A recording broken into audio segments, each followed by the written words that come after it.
Donc je crois qu'on va commencer cette table ronde avec une salle qui s'est un peu dépeuplée dès qu'on parle des questions sociales.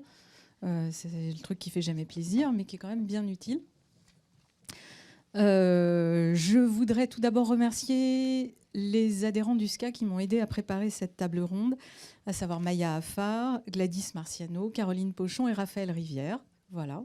Et je vais vous présenter nos invités que je remercie aussi d'être ici. Véronique Perlès, directrice des affaires sociales à la SACD. Nelly Allard, qui est scénariste et écrivain. Stéphanie Dupuis, qui est directrice de la communication de la GESA. Cyril Brody, qui est scénariste et réalisateur à la fois fiction et documentaire. Et Laurella Sénégjian, qui est chargée des affaires sociales au SPI, le syndicat des producteurs indépendants.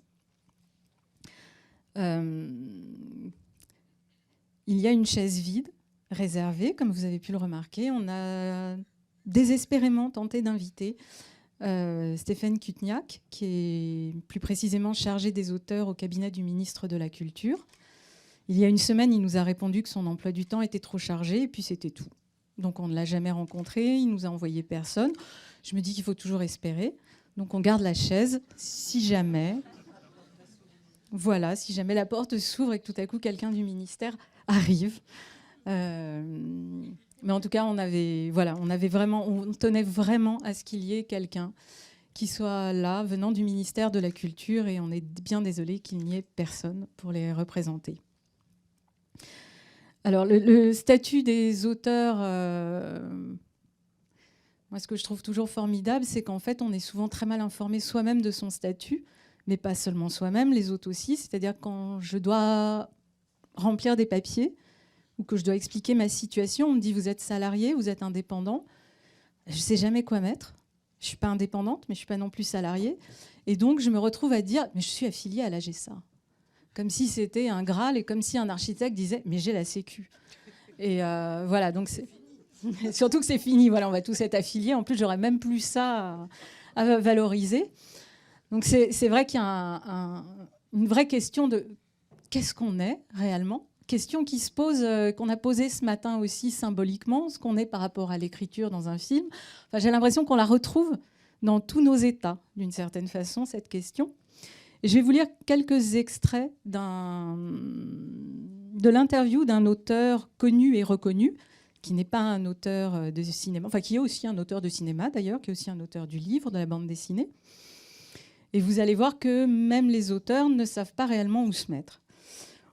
La question qui était posée par l'intervieweur était « Quelles sont les spécificités du statut des auteurs ?» Réponse. « Comme on ne savait pas trop où nous mettre, on nous a mis avec les travailleurs indépendants, avec les professions libérales. » Je vais un peu plus loin. « Pourtant, on nous fait cotiser sur nos droits d'auteur comme si c'était un salaire. On se retrouve avec les désavantages des salariés sans les avantages. » Et plus loin, on lui pose la question des changements sociaux contemporains. Réponse. « Le gouvernement vient de nous inventer une caisse de retraite. Comme elle est vide, il faut qu'on alimente. » Or, tout ça est faux. Et c'est terrible de se dire qu'un auteur connu, reconnu, ne sache même pas lui-même où il en est de son statut et l'état de son statut. Donc voilà, je vais peut-être demander à nos auteurs présents, Cyril et Nelly, comment est-ce qu'ils s'envisagent, eux? Comment est-ce qu'ils répondent à cette question? Quel est votre statut?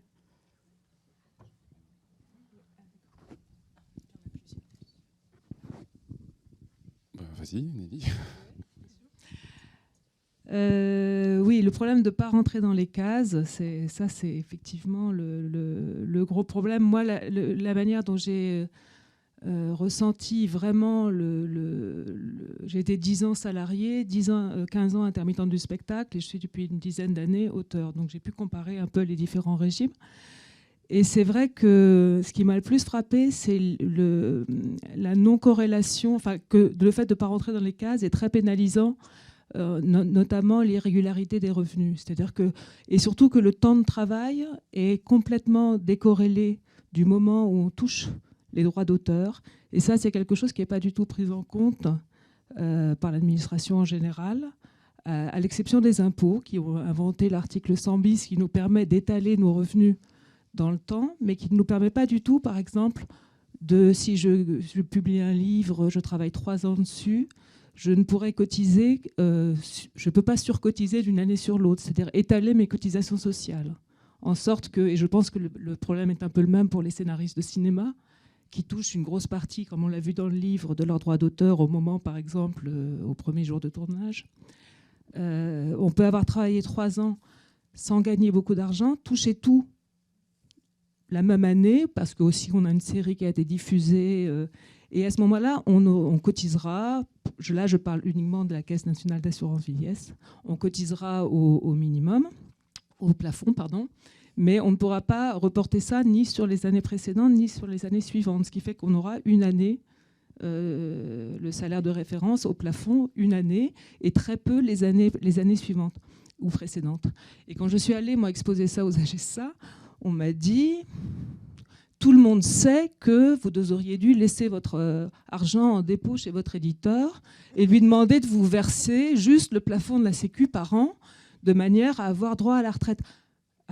Et ça m'a sidérée. Je me suis dit que les impôts reconnaissent la spécificité des auteurs en même temps qu'on a une case, les droits d'auteur, les marins-pêcheurs et je ne sais plus quoi encore. Mais enfin, ils reconnaissent quand même qu'il y a une spécificité, mais que la sécurité sociale des auteurs ne le reconnaissent pas, ça m'avait... Enfin, je trouvais ça incroyable, quoi. Et c'est toujours ce fait de la décorrélation entre le moment où on touche nos revenus et le fait qu'on puisse travailler. Et ça ne veut pas dire qu'on ne travaille pas. On peut gagner de l'argent une année sur 3 et garder de quoi vivre pendant les 2 années suivantes. Mais ça veut dire qu'on aura pour la retraite qu'une année sur 3.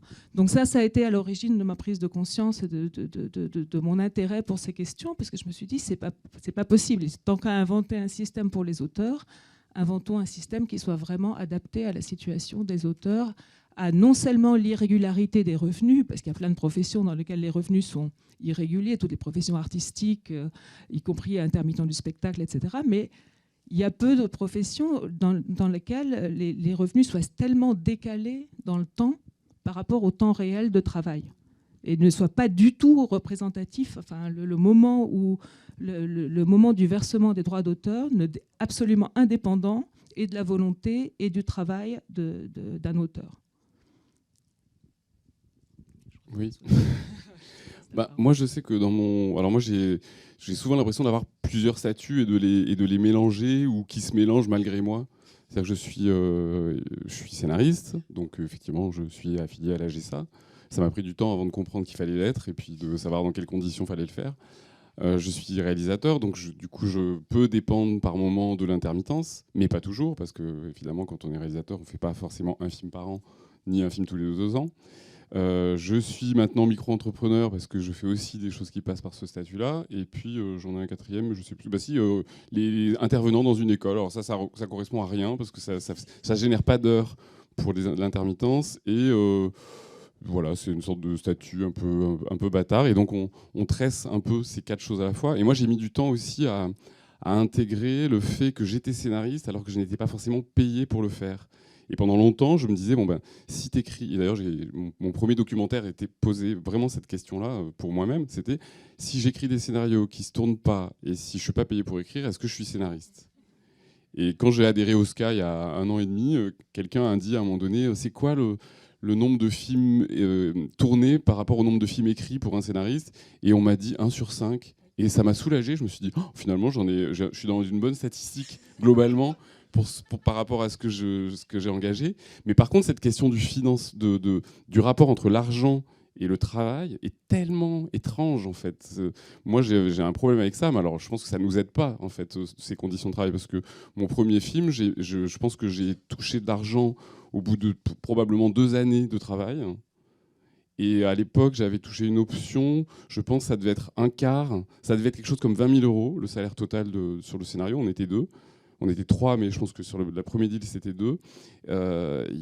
C'était 1/4 à l'écriture et 3/4 au tournage. Et en plus, arrivé au tournage, le producteur avait des problèmes de budget. Donc, le réalisateur m'avait appelé en me disant « Fais gaffe, il va te demander de faire moins 50%. Donc, comme toi, tu n'as pas d'intermittence, ne dis pas moins 50%. » Donc, je me suis retrouvé seul face au producteur qui m'a fait son laïus en disant « Tu comprends, il n'y a pas d'argent, moins 50% de ça. » Donc, j'ai dit ah oui, mais moi, quand même, j'ai pas d'intermittence. Et puis j'ai voulu, comme c'était mon premier deal, j'ai dit, mais je sais pas, par exemple, je pourrais faire moins 20 ou moins 25. Et en disant moins 25, je me suis dit, bah ouais, si tu lui dis moins 25, il va pas te dire 20, quoi. T'aurais dû dire 15 à 20. Et donc j'ai dit moins 20 ou moins 25. Il m'a dit moins 25, super. Et en fait, après coup, et j'y ai repensé ce matin en réfléchissant à cette question-là, je me suis dit, mais tu t'es vraiment fait super entuber, en fait, ce jour-là. Parce que l'intermittence, pour un technicien qui a fait moins 50%, je crois que ça se fait plus maintenant, c'est avec les annexes qu'on changé. Mais ce moins 50%-là, en fait, il correspondait pas à grand-chose par rapport à son intermittence, sauf que pour moi, auteur qui donc n'a pas de chômage, en fait, ça représentait quand même vraiment 20. C'était, je sais pas combien ça fait sur ce qui restait à verser, mais bon, c'était, voilà. Bon, voilà.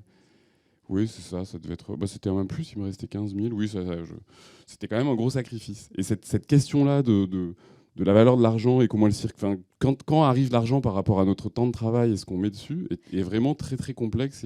Et en plus, on flou. est complètement décorrélé aussi. J'ajoute, pour ceux qui ne connaissent pas le système, c'est qu'en fait, tant que le film n'est pas fait, il y a une somme qu'on ne reçoit pas, celle de la mise en production. Donc quand on écrit 5 scénarios, il y en a un qui se fait, il n'y en a qu'un seul sur lequel on va recevoir la somme qui est de la mise en production, qui évidemment, avec le temps et la difficulté à monter les films, a tendance à être de plus en plus importante. On est passé de 20 à 30, à 40%, maintenant parfois même 50%, on voit. Et donc c'est un peu comme si on disait à des techniciens de cinéma, bah voilà, maintenant je vais te payer 50% de ce que je te dois au tournage, 20% de plus à la sortie du film, et puis 30% quand il sera diffusé. Et d'une certaine façon, aucun technicien de cinéma n'accepterait ça, sauf que nous, on a fini par trouver ça normal. Oui.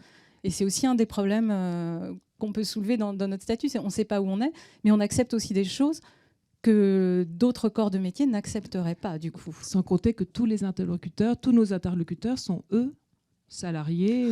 Donc voilà, on se sent très seul.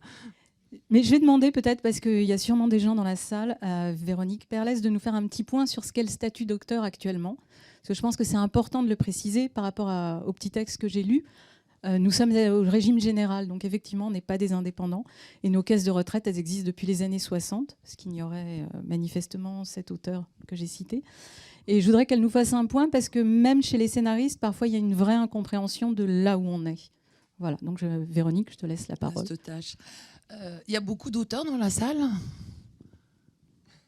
Ah ouais, quand même. Il y en a. Alors c'est vrai que c'est pas simple, parce que le droit d'auteur, déjà fiscalement, c'est pas simple, puisque le droit d'auteur, c'est par nature du bénéfice non commercial. Mais le législateur a prévu que les auteurs puissent déclarer leur droit d'auteur en traitement et salaire. Donc là, on démarre déjà. C'est compliqué, parce qu'il y a cette possibilité, mais qui est une dérogation au Code des impôts. En matière sociale, en France, c'est vrai qu'on est dans des cases, c'est comme ça. Il y a quand même un principe global pour tous les revenus professionnels. On va parler de choses pas très rock'n'roll, je suis désolée, mais c'est comme ça, je suis là pour ça. La protection sociale, c'est la sécurité sociale, un régime de retraite qu'on dit régime de base et des régimes de retraite complémentaires. En France, selon le type d'activité, le type de revenus, chaque professionnel dépend d'un régime. C'est pour ça qu'on en entend beaucoup parler en ce moment. Il y en a 42 régimes spéciaux en France. Bon, globalement, il y a le régime des salariés. On va y revenir tout à l'heure, puisque les auteurs y ont accédé. Le régime des salariés du secteur privé. Les différents régimes des fonctionnaires, la mutualité sociale agricole pour tout le monde agricole. Voilà, il y a une multitude de régimes. En 1975, donc, le législateur a décidé de... il ne l'a pas décidé tout seul, il y a eu toutes les organisations professionnelles, les sociétés d'auteurs qui ont vraiment travaillé à ça, que les auteurs, le droit d'auteur, soit rattaché au régime général de la sécurité sociale, le même que celui des salariés. Ça date de 1975. Mais dans un contexte particulier, et ça, le préambule de la loi de 1975 est très intéressant, puisque le législateur a pris en compte tous les aléas liés à la profession d'auteur, les aléas de revenus, mais aussi les particularités du monde de la création. Donc il a décidé que les auteurs et les artistes-auteurs allaient rallier le régime général de la sécurité sociale, mais sans qu'il y ait l'équivalent à la charge des auteurs ou d'un tiers de tout ce qui est cotisation patronale. Si je jargonne, si d'un seul coup je pars dans un jargon administratif et j'essaye de faire des efforts parce que je circule dans le monde des auteurs depuis un certain nombre d'années, mais il y a des moments, et ben voilà, ça dérape, donc surtout arrêtez-moi. Alors j'ai juste un petit détail peut-être pour compléter, oui. C'est que moi par exemple j'ignorais totalement ce qu'il en était avant la loi de 75, j'étais née mais quand même, j'étais pas du tout auteur, et en fait c'était des indépendants. Donc avec des charges sociales très élevées, qui étaient celles des indépendants. Voilà quel était le régime des scénaristes et auteurs avant la loi de 75. Et c'est important de se le rappeler, parce qu'en fait, pour en avoir discuté avec des retraités, c'était pas un cadeau. Et les gens cherchaient à fuir le plus possible les cotisations qu'ils devaient payer, parce qu'ils n'arrivaient pas, en fait, à les payer. Voilà. Bon, et cette loi de 75, elle est extrêmement importante. Il faut qu'on l'ait en tête en permanence, surtout par rapport à ce qui nous attend dans le cadre de la création d'un régime universel, puisqu'en fait, les auteurs, je ne vais pas vous dire que vous êtes des privilégiés, mais il faut quand même avoir en tête que c'est un statut extrêmement particulier et globalement plutôt favorable au monde de la création, puisque la loi de 75 a tenu compte donc de la problématique des revenus irréguliers des auteurs, de la précarité de la profession, mais aussi du fait qu'il ne fallait pas appauvrir le monde de la création et pas demander éventuellement aux producteurs ou aux diffuseurs de prendre en charge la part patronale, puisque ce serait été de l'argent qu'aurait été enlevé au monde de la création ou qu'éventuellement certains auraient eu tendance à récupérer sur les droits d'auteur, pour être un peu schématique. Donc ça donne droit, le fait d'accéder au régime général, ça donne droit aux auteurs aux mêmes prestations, aux mêmes droits que ceux dont bénéficient les salariés, à l'exception des maladies professionnelles et des accidents du travail. En matière de sécurité sociale et de retraite du régime général de la sécurité sociale. Au niveau de la sécurité sociale, c'est tout ce qui est remboursement des frais médicaux. Sous certaines conditions, des indemnités journalières en cas d'arrêt de travail, d'incapacité de travail. Quand les choses se compliquent, pension d'invalidité. Et quand ça se complique encore, malheureusement, capital d'essai versé aux ayants droit. Ce qui n'existe pas pour les indépendants. Voilà, c'est aussi important de... Ce qui existe, les indemnités journalières pour les indépendants peuvent exister. Ouais. Mais c'est vrai que les travailleurs indépendants compensent par des montants de cotisation plus importants la part patronale. Donc, il faut être très, très vigilant à ce que les auteurs ne basculent pas du côté des travailleurs indépendants, parce que socialement, ils risqueraient de le sentir passer, excusez-moi l'expression, mais c'est un risque. C'est un vrai risque actuellement dans toutes les réformes envisagées. Donc, au niveau sécurité sociale, donc prise en charge de tout ce qui est... prestations en nature, donc les frais médicaux, les consultations, hospitalisation, tutti quanti, et au niveau prestations en espèces, les possibilités d'avoir des indemnités journalières, maladie, maternité, invalidité, comme les salariés. Au niveau de la retraite, ça permet de se constituer une retraite du régime général. Il y a eu quelques réformes importantes qui ont eu lieu ces dernières années, et particulièrement une qui a été mise en place en janvier 2019. Jusqu'en décembre 2018, c'est vrai que ce dispositif d'accès au régime général de la sécurité sociale pour les auteurs demandait à ce que chacun des auteurs fasse une démarche obligatoire, mais volontaire, à partir du moment où il avait perçu un certain montant de droits d'auteur. Je vais vous la faire un peu courte, c'était à peu près, ça aurait été actuellement à peu près 9 000 € de droits d'auteur sur une année. L'année suivante, il était dans l'obligation légale de s'affilier à l'AGSA. Sauf qu'il fallait qu'il fasse une démarche volontaire. Donc inutile de dire que beaucoup d'auteurs n'étaient pas au courant, que d'autres n'avaient pas forcément envie de payer des cotisations sociales parce qu'ils n'y voyaient pas forcément l'intérêt, parce qu'ils n'étaient pas informés. Donc, moi, je travaille à la SACD depuis un certain nombre d'années et c'est vrai que je suis assistante sociale de formation et j'étais effarée de voir le nombre d'auteurs qui se retrouvaient à l'âge de la retraite avec des retraites très minimes. Mais en fait, ils ne s'étaient jamais affiliés à l'AGSA et ils n'avaient jamais cotisé à la retraite. Il nous a fallu entre 10 et 15 ans pour obtenir des pouvoirs publics deux choses. et ça a été prévu par la loi de finances de la sécurité sociale pour 2016, il me semble, j'hésite toujours entre 2016 et 2017, que les auteurs soient réinstaurés dans leurs droits en matière d'assurance vieillesse du régime général, pour le passé en pouvant régulariser les cotisations qu'ils auraient dû payer à la GSA sur les périodes où ils n'étaient pas affiliés à la GSA, et pour l'avenir, qu'on mette en place le précompte de la cotisation vieillesse, et ça au plus tard au 1er janvier 2019, ce qui s'est fait au 1er janvier 2019. Et c'est bon là pour l'instant, vous me suivez? Je ne vous ai pas trop perdu? J'ai perdu la moitié de la salle? C'est bon? Non, je pense que ça va, Bon. tout le monde suit. Donc depuis le 1er janvier 2019, vous avez vu effectivement vos cotisations augmenter d'un 6,90 qui correspond à la cotisation à l'assurance vieillesse. L'avantage, c'est que vous constituez, bon, les gens sont assez jeunes là, dans l'assistance, mais ça arrive assez vite, d'ailleurs le temps passe vite, vous constituez le droit à une retraite. Selon la législation actuelle, donc c'est une retraite que vous pouvez demander à partir de l'âge de 62 ans, en fonction de votre carrière à taux plein ou complètement ou pas complètement, et en tout cas à 67 ans à taux plein. Ce que je vous dis aujourd'hui, c'est par rapport à ce qui se passe maintenant. Hein. On est tous au courant qu'il y a une énorme réforme qui est dans les tuyaux. On est très préoccupé par cette réforme parce que le discours d'Emmanuel Macron pendant sa campagne électorale, qui prévoit qu'un euro cotisé donne les mêmes droits à tout le monde, risque de poser un vrai problème pour les auteurs si on ne trouve pas les financements pour compenser la part patronale.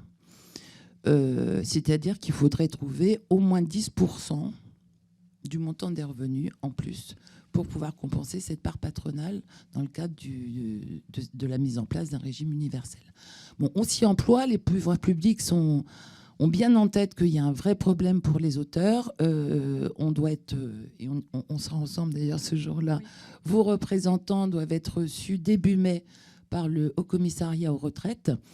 On est les derniers à être reçus, hein, comme d'habitude. C'est souvent comme ça, les auteurs. Bon, c'est vrai que c'est pas une population énorme au niveau de l'effectif par rapport aux actifs en France, mais souvent, ils font partie de la dernière roue du carrosse. Il faut vraiment être vigilant pour éviter que vous soyez oubliés, comme ça s'est passé pour la compensation de la CSG. Alors, c'est très bien d'ailleurs que tu en parles, parce qu'effectivement, si pour les retraites, si on nous passait du côté des indépendants, effectivement, on aurait des cotisations qui exploseraient par rapport à actuellement. Mais si on nous demandait aussi de payer l'intégralité de la cotisation, ça nous augmenterait d'à peu près 10%. Donc vous imaginez déjà, vous voyez maintenant ce que ça vous donne, le net, depuis qu'il y a le précompte à GSA, ce qui est très bien parce que du coup, les producteurs voient aussi le net qu'ils nous versent, ce qui n'était pas le cas avant. C'est 90 millions d'euros à trouver hein, quand même pour compenser la part patronale. C'est important que vous l'ayez en tête. Hein. Non, mais il faut le savoir. Et il ne faut pas aller vers les indépendants. Il faut, voilà. Enfin, c'est vraiment, il y a vraiment quelque chose de très, très, sur lequel il faut être très vigilant. Et la compensation de la CSG, je suis contente que Véronique l'aborde parce que pour ceux qui on n'a pas eu pour le moment encore de vraie compensation de la CSG. On a eu un truc qui s'appelle une mesure de soutien. Je préfère dire un truc. Et peut-être Nelly a envie d'en parler parce qu'on en a déjà discuté, qu'on a trouvé profondément injuste l'une et l'autre. Donc je vais la laisser exposer le problème. Oui, donc, non, mais ça, c'est symptomatique des réponses qu'on apporte aux problèmes qu'on pose. C'est-à-dire que donc on a fait valoir que les auteurs étaient les seuls actifs qui n'avaient pas donc la CSG a été augmentée pour tout le monde, mais pour les salariés et l'ensemble des actifs, ils ont compensé sur des choses de type assurance chômage, c'est bien ça, ou des choses que nous, on n'avait pas, donc sur lesquelles il ne pouvait pas y avoir de compensation. Donc, ils ont dit pour les retraités, quand je dis « ils », c'est le gouvernement, a dit, bon, on assume le fait que de privilégier les actifs, et que, par exemple, cette hausse de la CSG ne sera pas compensée pour les retraités. Sauf qu'on a dit les auteurs sont des actifs. Et alors, ils ont dit oui, bon, alors effectivement, on va trouver le moyen de rembourser ce 1% qui avait été prélevé sur tous les droits d'auteur 2018. 2018, c'est 2017-2018, ouais, c'est ça. Et on va les non 2018, on va les rembourser sur les revenus 2017. 2016-2017 de l'année précédente. Donc c'est exactement comme si vous avez un trop perçu sur votre facture d'électricité, un trop prélevé sur votre facture d'électricité. Vous faites une réclamation et on dit pas de problème, on vous a entendu, on va rembourser votre voisin. Pour nous, ça revient au même. Mais sauf que pour nous, c'est-à-dire qu'on rembourse les gens sur les revenus de 2016-2017, quelque chose qui a été prélevé sur les revenus de 2018, quoi. Bon. C'est-à-dire qu'il y en a qui vont y gagner, puis il y en a qui vont y perdre. Enfin, il y a quelque chose de pas juste dans. C'est même carrément injuste, parce qu'il y a des gens qui n'ont rien gagné. Enfin voilà, on rembourse pas ceux qui ont payé, quoi. En fait, il y avait dans la compensation de la CSG sur les droits d'auteur, donc il y a une cotisation qui a sauté comme pour les salariés, c'est la cotisation à la sécurité sociale. Donc il y avait un set d'augmentation de la CSG. La seule possibilité qu'il y avait immédiatement, c'était de faire sauter une des cotisations sécurité sociale, 0,75. Donc il restait 0,95% à trouver pour arriver à une juste compensation. On ne vous parle pas de l'augmentation du pouvoir d'achat dont les salariés ont quand même bénéficié, enfin dont les salariés ont bénéficié. D'un seul coup, on s'est rendu compte de ça, donc tout le monde s'est mobilisé. C'est vrai qu'on est monté au créneau. Quand je vous dis, nous, c'est vos organisations professionnelles de tous les secteurs de la création et les sociétés d'auteurs. Hein, vraiment, bon, en général, sur ces dossiers-là, on démarre tous ensemble, tous en même temps. Et on a obtenu du ministère de la Culture, qui est sur le budget culture, hein, une enveloppe de 18 millions d'euros. Prévu pour compenser à l'euro près la hausse de la CSG, donc pour compenser les 0,95% qui manquaient. Sauf que le dispositif ne permet, comme tel qu'il avait été mis en place en 75 par la loi de 75, sûrement que certains d'entre vous l'ont connu, puisque les cotisations sociales pour une année étaient appelées calculées sur les revenus d'auteur des 2 années qui précédaient. Hein, donc pour une année N, les cotisations étaient calculées sur les années N-1, N-2. À cheval c'est sur une voilà. seule année, mais à cheval sur les 2 années précédentes. Voilà. Et le calcul de la compensation de la CSG, en fait, a été fait sur le même modèle. Et Nelly a raison, c'est-à-dire qu'il y a les revenus 2018 qui ont fait l'objet de l'augmentation de la CSG pour lesquels il y avait 0,95 qu'il fallait récupérer, n'avaient pas forcément à voir, quand on connaît l'avis des auteurs, avec les revenus 2016-2017. Bon. Ceci dit, s'il y en a parmi vous qui étaient affiliés à la GESA en 2018 et qui n'ont pas demandé la compensation de la CSG, je vous invite à le faire d'urgence. Vous avez jusque fin Madame de la GESA, c'est fin juin, jusqu'à fin juin pour le faire. Même si c'est calculé sur 16-17, il y a peut-être de l'argent à récupérer et il faut le faire absolument. Si, pour 2018.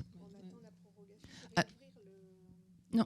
Aujourd'hui, oui, ils ne peuvent pas demander. Ils pourront bientôt, mais ils ne peuvent plus... Pas pour 2019. Pour 2018, ils peuvent toujours... il faut qu'on attende d'avoir ça va venir. On écrira aux gens dès qu'ils sont éligibles, en fait. Pour les revenus, pour la CSG 2018. Oui. Mais on l'a déjà eu en décembre, celle-là. Oui. Pour ceux qui étaient au courant. Alors, ceux qui l'ont fait avant le 30 janvier, 31 janvier, c'est bon. Mais là, depuis fin mars, on attend. Voilà. Le décret qui doit prévoir aussi les modalités de compensation pour 2019. Pour la suite. D'accord. Voilà, c'est le même qui proroge jusqu'au 30 juin et qui prévoit la suite, en fait, et la mesure pérenne. Moi, d'ailleurs, j'ai une question pour vous de la GESA, parce que c'est vrai qu'on a fait un petit sondage, en fait, pour préparer cette table ronde. Et c'est vrai que beaucoup d'auteurs s'estiment mal informés. Ouais. Non, mais c'est une réalité. C'est-à-dire que beaucoup nous ont dit, mais si j'étais pas Oscar, je ne serais pas au courant de cette histoire de mesures de soutien. Je ne l'aurais jamais demandé. Est-ce que vous avez des chiffres du nombre de gens qui ont demandé par rapport au nombre de mesures qui étaient disponibles? Alors là, je ne veux pas vous dire de bêtises. Sur la première vague, on a eu 50% de retour, ce qui est à la fois peu au regard de l'enjeu, mais beaucoup sur ce type d'opération, en fait. Et on a fait une relance à tous. Et on a eu de nouveau 50% de retour. Je vous avoue que je n'ai pas suivi les chiffres ces derniers jours, mais qui a plutôt bien fonctionné. Après, on est d'accord, on parle des gens qui sont affiliés. Hein. Non, bien sûr, on ne parle que ok, des affiliés, mais même parmi les affiliés, moi je dois vous dire honnêtement, il y a des tas de gens à qui j'ai appris que cette mesure existait. Ils n'étaient absolument pas au courant alors qu'ils paient la GSA depuis des années et des années. Donc c'est vrai qu'il y a une question d'information vis-à-vis des auteurs qui est très problématique. Et je ne dis pas que vous allez la résoudre toute seule, non. mais non, je vous dis, je ne vais pas la résoudre. Il y a une toute vraie seule. question d'information en général, parce que par exemple, alors, en fait, il n'y a pas de formation non plus à notre statut, ce qui est un problème. Il y a une question générale, d'ordre général. Absolument. Sur l'information des auteurs. Donc c'est vrai que ça pêche certainement, c'est difficile, vous l'évoquez vous-même en fait, c'est un exercice un peu spécifique, à la fois individuel, donc seul et solitaire, et en même temps un système de cotisation salariée un peu complexe. Et qu'a priori, si vous avez choisi cette carrière, c'est que vous n'étiez pas parti pour faire comptable. Donc je comprends que tout ça, ça soit assez compliqué et lointain pour les gens. Alors on essaie de simplifier, on essaie de donner l'info, c'est assez difficile. Je ne vous cacherai pas aussi que les auteurs sont une population que je qualifierais d'un peu volatile. Il y a des infos qu'on a données. Ils déménagent souvent. Non. Ils peuvent rester sur place et pour autant... je comprends. Ouais. Vous voyez bien, les questions sociales ne passionnent pas les foules, enfin, okay, non, sauf le jour où on est en difficulté. Et c'est à ce moment-là qu'on commence à vouloir décortiquer le problème. Donc voilà, je le conçois, mais c'est vrai qu'on a quand même diffusé des informations. En l'occurrence, pour cette mesure, on a écrit individuellement à tous les gens concernés. On a envoyé des emails. Après les emails, on a envoyé des courriers. Le nombre de gens dont je vois le courrier, alors sauf à ce que vraiment la poste manque à tous ses devoirs, mais les gens me disent, moi, j'ai rien reçu, mais moi, je vois le courrier sous les yeux avec l'adresse de la personne, il est parti, je sais quel jour. Enfin, voilà, on n'arrivera pas à couvrir 100% des gens sur l'info. Toutefois, ça ne nous exonère pas d'une responsabilité sur l'information en général et la clarté du système. Mais en fait, c'était parce que, effectivement, suite à ce petit sondage, on avait posé la question et beaucoup de gens trouvaient qu'effectivement, il y avait un problème d'information. Et disait qu'il faudrait que la GSA communique avec toutes les associations d'auteurs, avec évidemment les sociétés d'auteurs, avec aussi éventuellement les producteurs, les agents. Et parce qu'il est difficile de toucher tous les auteurs individuellement, passer par tous les réseaux possibles pour le faire. Alors je me demandais, est-ce que ça va faire partie, puisque maintenant il y a eu une réforme de la GSA et que vos missions ont changé, est-ce que cette idée d'information à tous les niveaux pourrait être mise en place ? Je pense que ça va se développer. Après, le travail avec les sociétés d'auteurs, il est fait, on se voit régulièrement. Là, je pense où on a pêché, c'est sur la formation. Alors, pour être complètement transparente, lorsque j'ai pris mes fonctions il y a 5 ans, on avait essayé de travailler avec les écoles. On s'est quand même fait envoyer bouler, tout simplement. Encore une fois, ce n'est pas ultra sexy de parler du social, à l'exception de quelques établissements qui nous ont sollicité volontairement et qui continuent de le faire. Et là, la réforme aidant, en fait, il y a des demandes qui apparaissent qu'on n'avait jamais eues. Je crois que je vous l'ai dit au téléphone, typiquement la FEMIS nous a contactés, alors que vraiment, ce n'était pas très envisageable précédemment. Donc voilà, on voit des choses qui bougent et je pense qu'il y a un effet réforme aussi. Je vais juste rebondir sur l'histoire de la CSG. Moi, ce que je n'ai pas compris, par exemple, c'est pourquoi il fallait demander cette chose pour l'avoir, alors qu'au fond, elle est adressée, elle est attribuée à tous les affiliés, et qu'elle est calculée sur des revenus dont vous avez tous reçu la déclaration. Quand on paye trop d'impôts pendant 2 tiers, le 3e tiers, on nous rembourse ce qu'on a trop versé. On n'a pas besoin de dire aux impôts « remboursez-nous le truc qu'on vous a donné en trop ». Là, c'est ce paradoxe, en fait. C'est qu'en fait, on a appris qu'il fallait qu'on aille cocher un truc pour demander que nous soit redonné un droit qu'on a calculé sur des revenus que vous savez. Donc, pourquoi ça doit repasser par nous et pourquoi on doit le demander ? Je comprends que ce soit idiot. En fait, je pense que c'est une contrainte légale pour nous. En fait, il fallait qu'on récupère vos données bancaires, les données bancaires sur lesquelles vous souhaitez récupérer cet argent, qui n'est pas forcément, là encore, une population un peu spécifique. Les paiements de vos cotisations n'émanent pas toujours du même compte. Parfois, ce sont des comptes qui n'ont rien à voir nommément avec celui de l'auteur. Il y a les gens qui payent par prélèvement, on pourrait penser qu'on connaît mais là on ne pouvait pas séparer en fait les situations. Donc en fait l'idée c'était que la personne concernée nous indique sur quel compte bancaire elle souhaitait recevoir cette aide. Sauf que vous ne nous avez pas envoyé un courrier en disant nous voulons vous rembourser 150 €, envoyez-nous vos coordonnées bancaires, nous allons vous adresser le don. Il fallait que il fallait que nous on aille cocher la case, je ne sais plus laquelle c'était, pour dire absolument, on veut mesure de solliciter soutien. Mesure de soutien. Non, vous voyez apparaître non, c'est juste remplir vos coordonnées bancaires. Oui, mais il fallait savoir que ça s'appelait mesure de soutien et aller chercher. Mais ça, on vous écrivait pour vous le dire. Mais tout le monde n'a pas reçu, je vous assure. Parce qu'il fallait aussi être à jour de cotisation. Mais même en l'étant. Non, franchement, moi je suis à jour de cotisation. J'ai pas reçu. Franchement, je ne sais pas si vous avez l'enveloppe à mon adresse, mais non, moi j'ai pas reçu le courrier. J'ouvre le courrier des AGSA, ça je vous garantis. Ok, non, ça peut arriver, mais honnêtement, dans la majorité des cas, voilà, les gens ont reçu l'info. Mais pour en revenir d'ailleurs à cette histoire d'automatisme que Cyril soulevait, c'est souvent... Alors déjà avant, il fallait que nous, alors que c'était des cotisations obligatoires, qu'on soit volontaires pour aller les payer, ce qui est déjà un truc un peu bizarre. Quand j'expliquais ça à mes parents, ils n'ont jamais compris. Enfin, ils n'ont jamais vraiment compris comment ça fonctionnait. À nouveau là, on nous demande de renseigner quelque chose parce qu'on a le droit à de l'argent.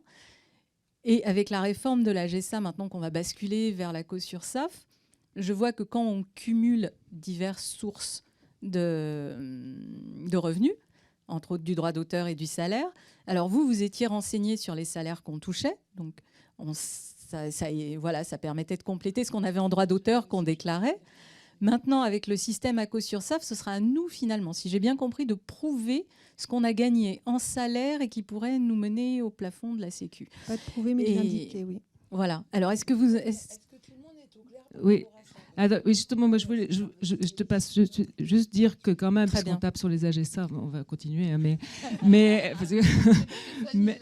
dire tout de même que le précompte des cotisations aux AGSA, bien que ça fasse mal sur les notes de droit d'auteur, c'est quand même une bonne chose parce que dans les inconvénients du système précédent, toujours par rapport à cette déconnexion entre le travail et le moment où on touche ces droits d'auteur, par rapport à la couverture sociale, c'était non seulement on touche souvent nos droits d'auteur bien après avoir travaillé, mais nos cotisations, on les payait encore 1 an et demi plus tard. Donc avant d'ouvrir des droits à la retraite, on payait donc les cotisations qui nous ouvraient des droits à l'assurance maladie et à la retraite sur nos revenus des 2 années précédentes. Donc, et ce qui fait que d'ailleurs, on ne pouvait jamais cotiser au plafond de la retraite, puisque les plafonds de la sécurité sociale augmentent d'une année sur l'autre. Donc on cotisait en 2018 au plafond sur 2016 et 2017, ce qui fait qu'on était toujours à 96, même si on avait touché largement au-delà du plafond dans les 2 années précédentes, on était toujours un peu en dessous du plafond. Je n'ai pas une seule année d'auteur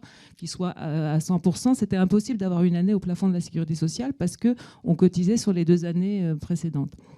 Donc, bref, c'est une bonne chose. Simplement, maintenant, le corollaire, c'est que si on excède le plafond au cours d'une année, comme c'est précompté et qu'on va continuer à payer au-delà du plafond, si j'ai bien compris, et donc on va prêter de l'argent aux AGSA maintenant, on va continuer à cotiser au-dessus. À l'URSSAF.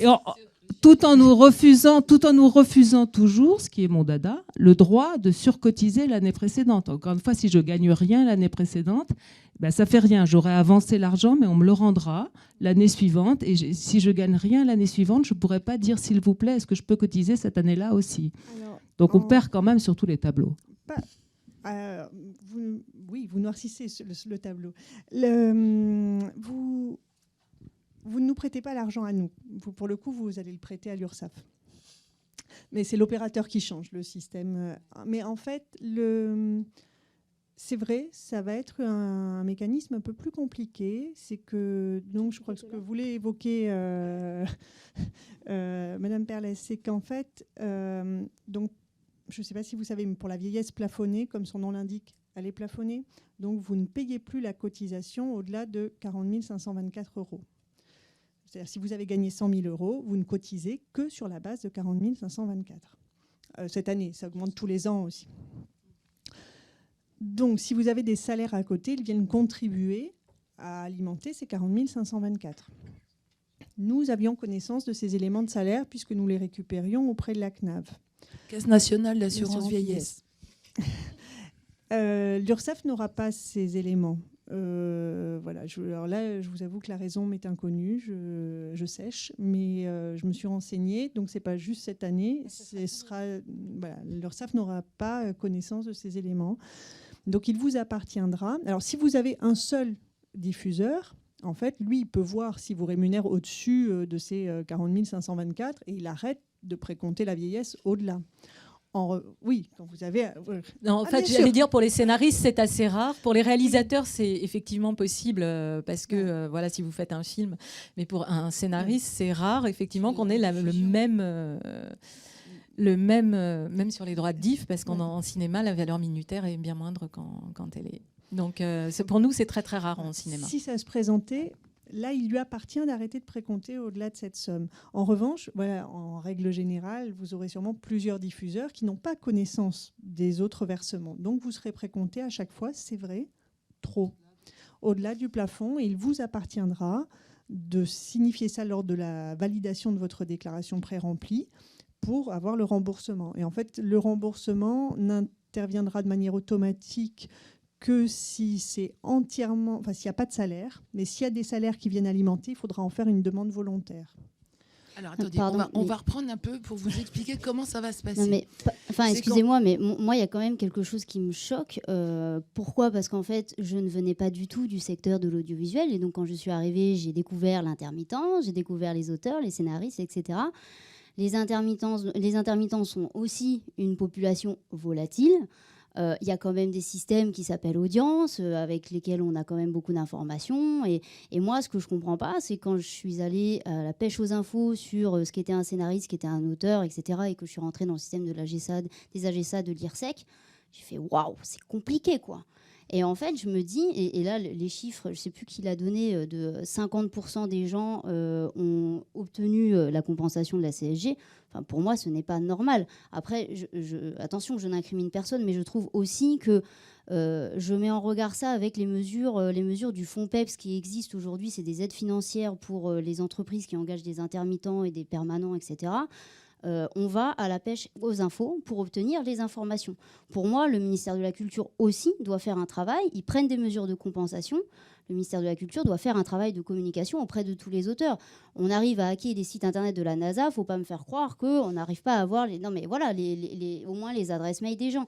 Enfin, je suis un peu, excusez-moi. Tu as un peu la réponse à côté de toi. Ah ouais, là voilà, aussi. Mais il ne m'a pas répondu, donc je lui posais la question. Mais... Non mais voilà, je trouve que quand même il y a un gros problème de communication et d'information. Après, les gens doivent être responsables également. Ça, voilà, il n'y a aucun souci là-dessus. Mais il faut un minimum communiquer aux gens, parce que les règles sont tellement, pas opaques, mais tellement complexes que c'est pas pour rien que l'assurance vieillesse, elle est volontaire et qu'on a appris que c'était sur la base du volontariat. Enfin, je pense qu'il faut aujourd'hui se poser les bonnes questions. Et là, je fais un lien avec la réforme des retraites qui arrive aujourd'hui. Je suis bien contente de voir que vous êtes organisés, et nous aussi, on est organisés de manière collective pour porter la voix alors des intérêts, que ce soit des intérêts particuliers, des intérêts collectifs. On a tous nos intérêts collectivement, etc., en fonction de chaque organisation. Mais si on ne porte pas notre voix, la réforme des retraites, elle va nous passer sous le nez.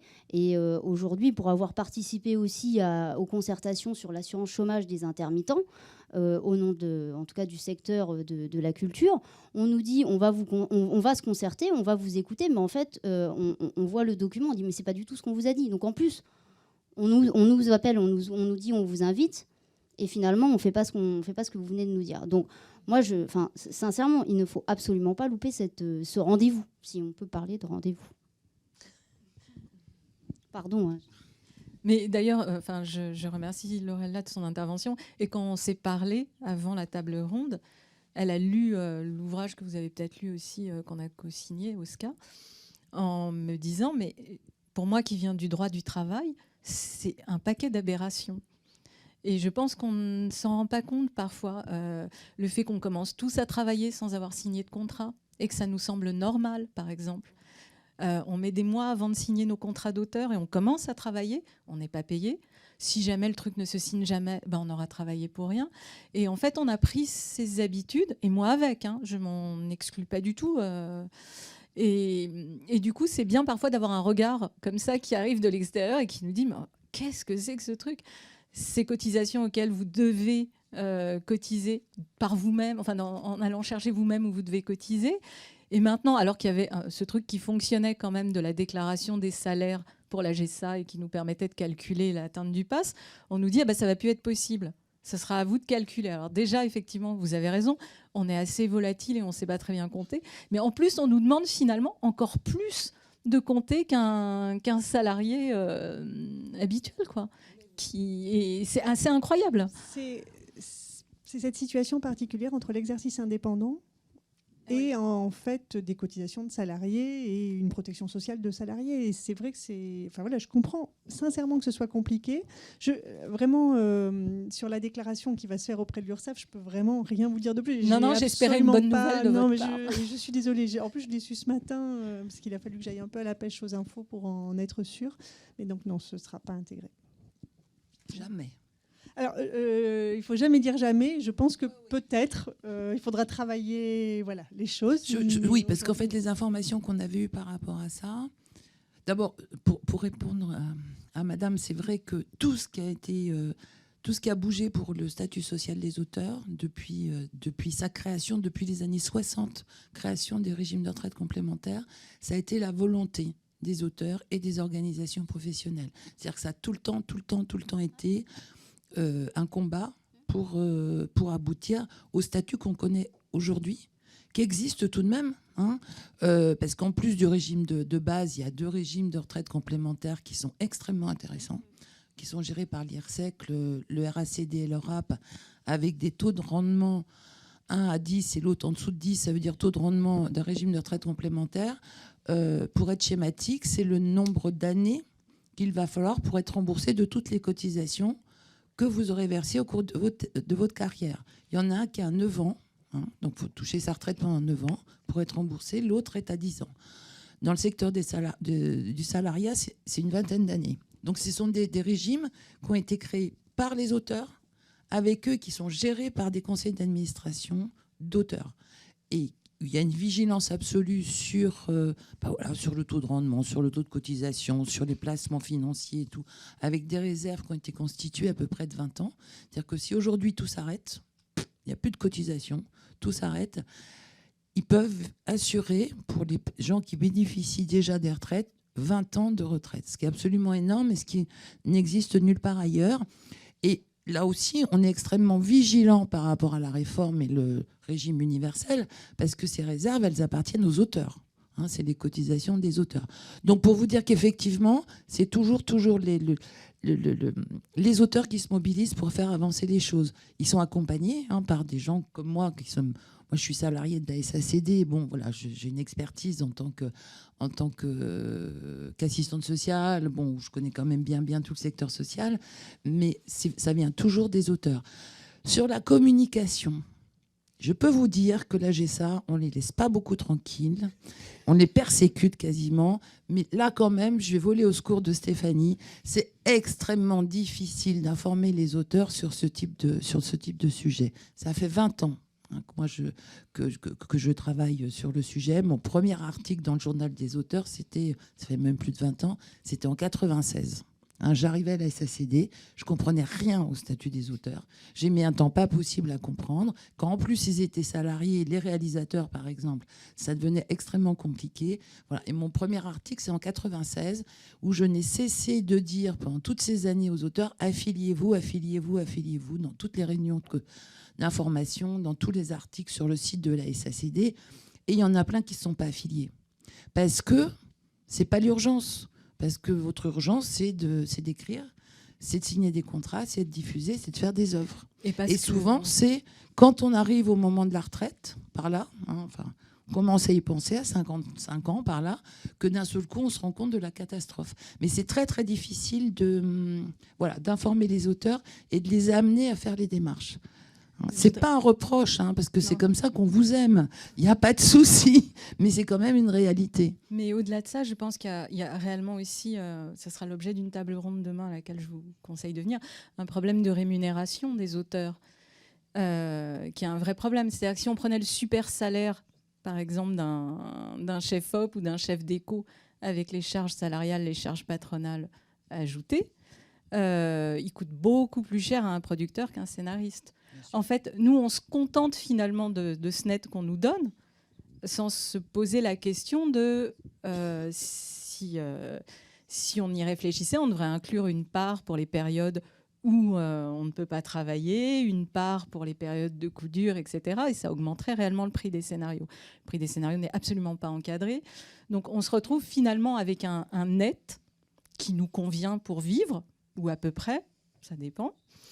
Et donc, quand arrive le moment où on doit payer la GSA, en tout cas comme jusque-là, on se disait, non mais attends, en plus 7%, là, c'est carrément pas possible. Donc, j'allais dire que tout s'imbrique. À la fois la reconnaissance symbolique, parce que comme on n'est pas très reconnu symboliquement, on en a parlé ce matin, on n'est pas non plus très très bien rémunéré. Et après, le problème des cotisations sociales et les problèmes sociaux que pose le statut d'auteur viennent aussi de là. Donc tout est en fait très très étroitement lié. Et effectivement, je sais comme toi qu'il y a plein de scénaristes qui n'ont pas voulu s'affilier, mais aussi parce qu'effectivement, quand vous avez fait une année, vous vous dites bon bah ça va, j'ai gagné de quoi vivre, etc. Je suis content. Et puis hop, l'année d'après, on vous dit en fait vous devez 7% de plus sur ce que vous avez gagné. Ah bon? Et voilà, moi, je suis affiliée depuis longtemps, mais je sais qu'il y a des auteurs qui ne l'ont pas été. Et du coup, je voudrais parler aussi de ce point qui était revenu plusieurs fois dans le petit sondage qu'on a fait. C'est-à-dire, au moment où on nous explique que peut-être il va falloir augmenter nos prélèvements sociaux pour ne rien avoir en plus, et peut-être même en moins sur les retraites, quelque chose qui est très très fort chez les scénaristes, c'est le sentiment de la précarité, quel que soit d'ailleurs leur niveau de revenus, de reconnaissance et tout ça. C'est-à-dire le fait que tout puisse s'arrêter ou qu'il y a un coup dur et qu'il n'y ait plus de revenus. C'est vraiment quelque chose qui est revenu. Et la première chose que demandaient les auteurs qui ont répondu à ce petit sondage, c'était l'idée d'une protection chômage. Voilà, donc c'est dire si à la fois on est très loin de ces attentes et en même temps, vous voyez, c'est un truc très très compliqué. Et j'espère qu'on va trouver le temps d'en parler parce que c'est vrai que ça aussi, pour moi, c'est un point très important, que les auteurs soient protégés dans les périodes où ils ne travaillent pas, ou du moins où ils ne semblent pas travailler. Parce que c'est un vrai distinguo. C'est pas si simple chez nous. C'est pas qu'on est forcément à la campagne en train de rien faire. C'est parfois qu'on est en train de rechercher un sujet aussi, qu'on commence un travail et avec un réalisateur et qu'il n'y a pas encore de producteur, qu'on a envie de développer peut-être un scénario ou un début en tout cas tout seul. Toutes ces périodes-là, finalement, elles n'existent pas pour nous. Et du coup, on est vraiment en train d'enchaîner les contrats, les rémunérations. C'est pas pour rien qu'on se pose la question de qu'est-ce qu'on va faire avec les salaires. On cumule tous, en fait, surtout en cinéma, peut-être moins en télévision, mais en cinéma, on cumule tous énormément de revenus parce qu'en fait, on cumule soit plusieurs scénarios, soit du salariat, des honoraires, enfin plein de choses. Et pour en revenir à la GSA, c'est vrai que vous êtes souvent l'endroit où on n'a pas envie d'aller, puisqu'on vous doit de l'argent. Et en même temps, l'endroit où on pourrait avoir des informations. Et c'est extrêmement important, je pense, que la GSA soit capable de répondre. Parce que ce n'est pas toujours le cas. Non, je plaisante pas. Parce que là, par exemple...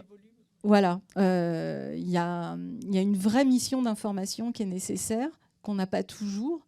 Et j'allais dire, si vous n'êtes plus à collecter finalement les cotisations, est-ce que cette mission d'information ne va pas être développée ou est-ce qu'au contraire...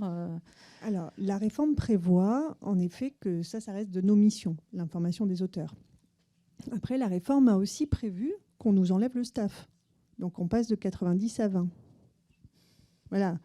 Donc, on avait déjà du mal En étant 90. Alors, quand je dis 90, c'était pas 90 à la GESA, hein, c'était en fait 50 à la Maison des Artistes et 40 à la GESA.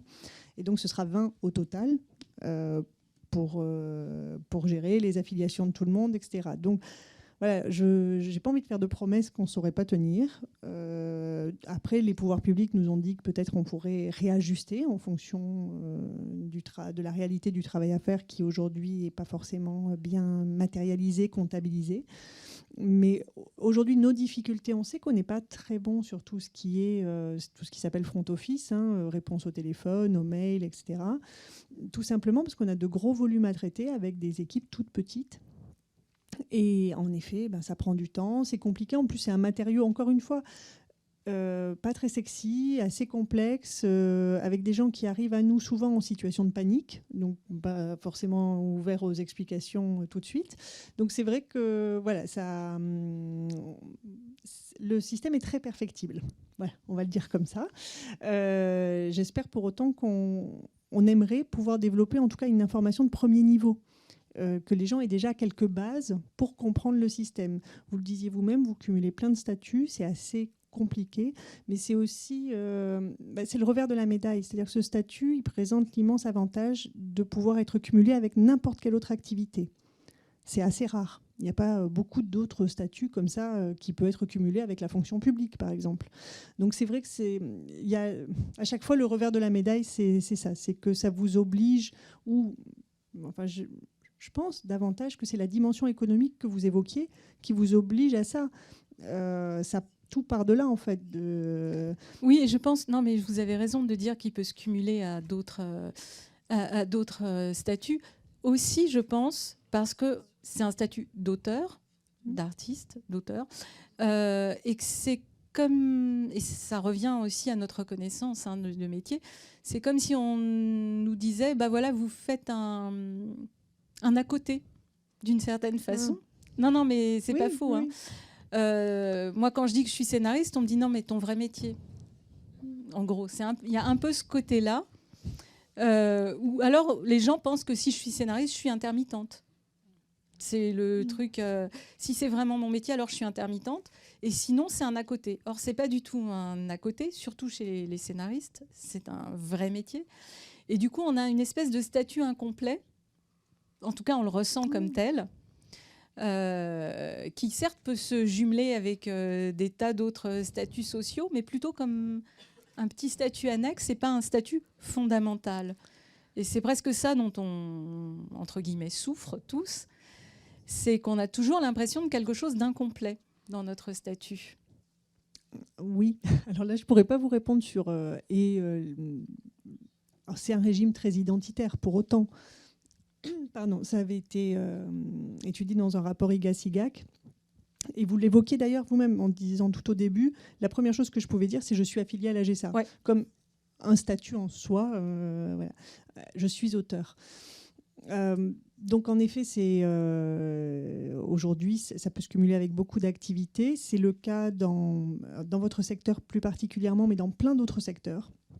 Les gens ont plusieurs activités, salariés et auteurs, ou auto-entrepreneurs et auteurs, parce qu'en plus, tout ne rentre pas dans le régime, parce qu'il est, Véronique Perlès l'a évoqué, avantageux, clairement. Donc, il est aussi réservé vraiment aux gens qui ont une activité d'artiste-auteur. Tout le monde ne peut pas entrer dedans. Et je comprends qu'il soit assez... Enfin, voilà, qu'il ne vous paraisse pas assez étendu, mais nous, en tant qu'opérateurs, on ne fait qu'appliquer le code de la Sécu et la propriété intellectuelle. Aujourd'hui, je pense qu'il y a un débat qui va être conduit, enfin un débat, une concertation, je ne sais pas. Le ministère de la Culture a ouvert un groupe de travail, en tout cas, sur le champ de l'activité à travers les revenus accessoires, à travers la question des revenus accessoires. Et il l'élargit, peut-être que Véronique d'ailleurs y était, moi... Voilà. Donc la question est posée aujourd'hui d'élargir un peu le champ du régime et de ce qui rentre derrière les activités en tout cas qui rentrent derrière le statut d'auteur. Oui, je disais que c'était un statut singulier.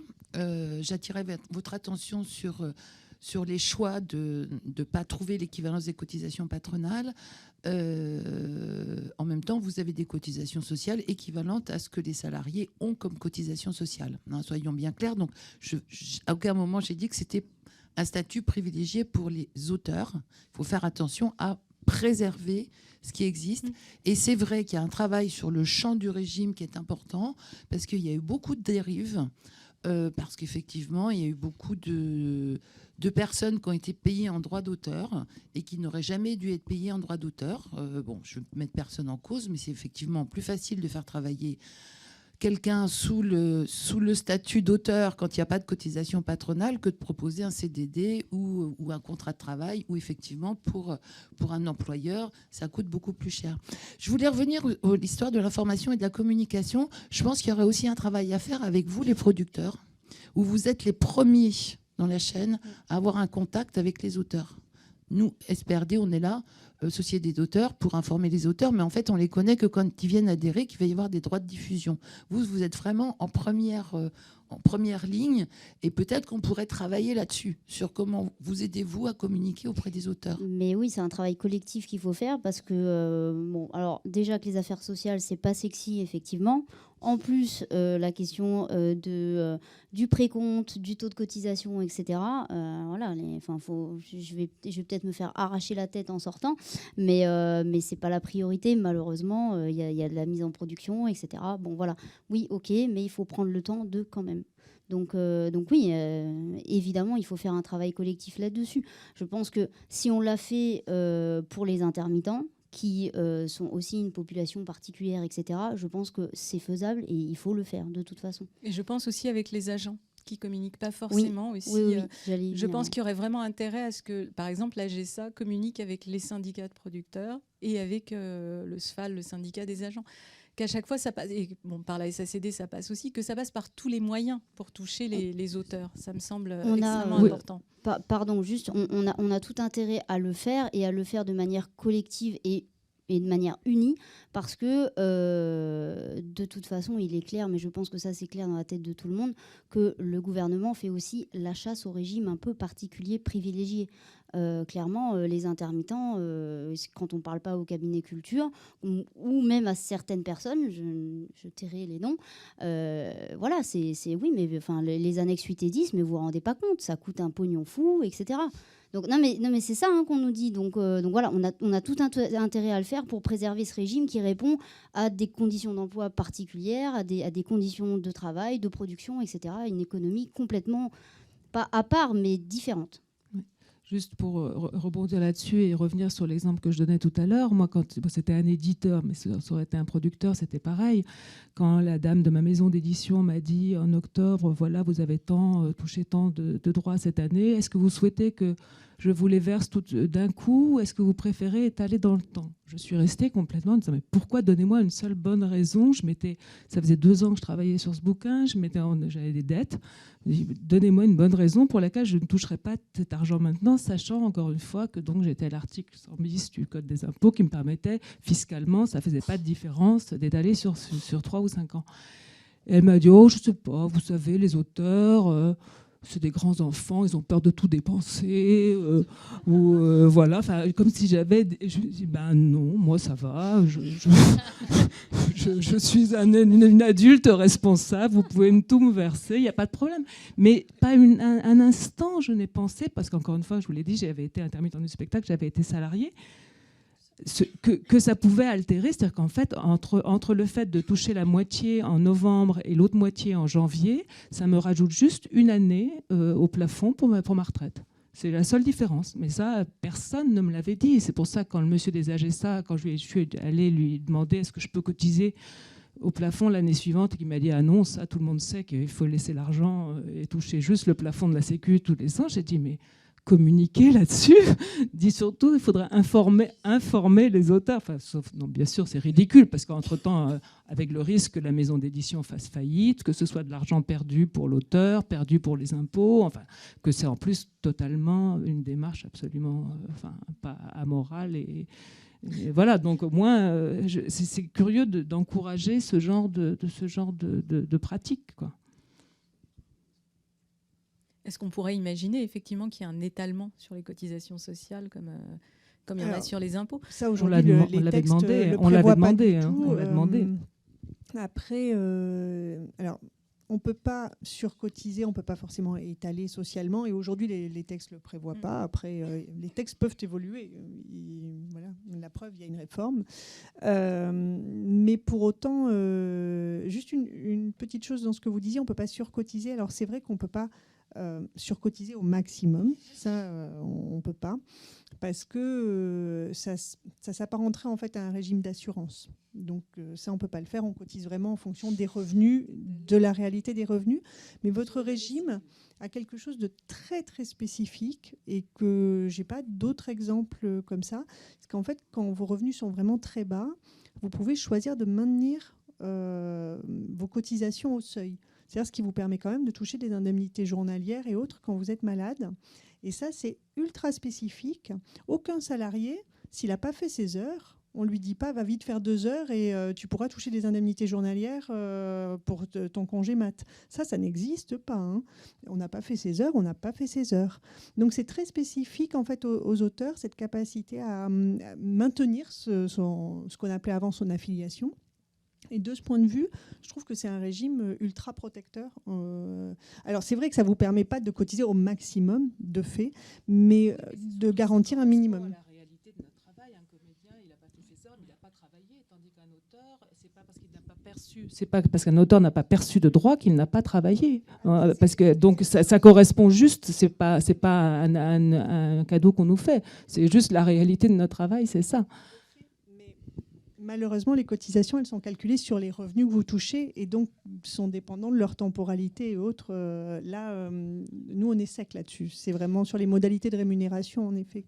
Mais bon, c'est vrai que la question a été posée au ministère des Affaires sociales, au ministère de la Culture. Bon, on a Françoise Nyssen, suite aux histoires sur CSG, a décidé d'ouvrir une concertation avec l'ensemble des partenaires des organisations professionnelles. Donc on y est depuis le mois de juillet dernier. On a des réunions de concertation, mois de juin, toute première régulière. Et on a beaucoup travaillé un peu en urgence sur le décret prévoyant le précompte des cotisations sociales. Enfin, voilà, les choses qu'il fallait faire rapidement au 1er janvier 2019.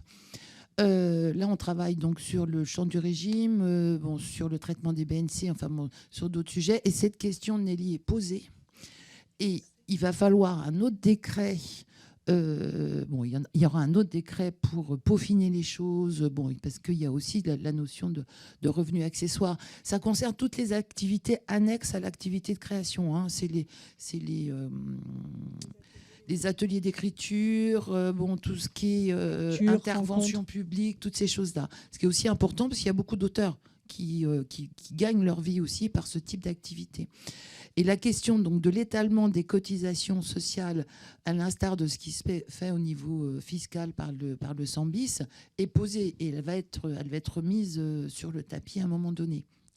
Mais c'est vrai que pour l'instant, la législation française, le code de la Sécu prévoit que les cotisations sociales sont précomptées, sont payées au moment où on touche l'argent lié à son activité professionnelle.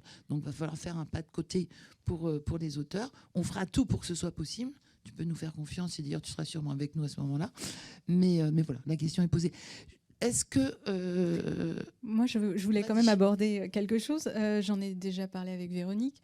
Cette idée d'un filet de protection et d'un chômage pour les auteurs, en fait, on s'est aperçu que ça existait dans d'autres pays, en cherchant un peu. Ça ne s'appelle pas un chômage, ça existe au Luxembourg, qui est un pays riche, on est d'accord, mais ça s'appelle les indemnités d'inactivité involontaire, ce que je trouve magnifique. Et ça existe aussi en Belgique, sous le nom du statut d'artiste. C'est-à-dire qu'en Belgique, les scénaristes entrent dans un champ où le droit d'auteur peut être comptabilisé d'une certaine manière comme des périodes de travail et donc avec des périodes de chômage compensées. Alors c'est pas un chômage comme c'est pas du tout le système de l'intermittence, c'est pas au même niveau, mais c'est vrai que je pense que, pour en avoir discuté avec beaucoup de scénaristes, et je dis même des scénaristes très installés, c'est pas du tout cette idée que d'un seul coup, tous nos revenus s'arrêtent parce qu'il y a un film qui ne se fait pas, 2 films qui ne se font pas, parce que tout à coup, on a un coup dur. On se retrouve vraiment dans des situations très difficiles. Véronique le sait puisqu'elle est Elle s'occupe des affaires sociales à la SACD. Les demandes sont parfois très urgentes. Enfin, il y a vraiment des gens qui se retrouvent avec plus rien. Si vous avez lu le livre, vous avez vu qu'il y a une scénariste qui a déjà fait pas mal de films, qui s'est retrouvée à vendre son appartement pour pouvoir vivre en période de longue maladie.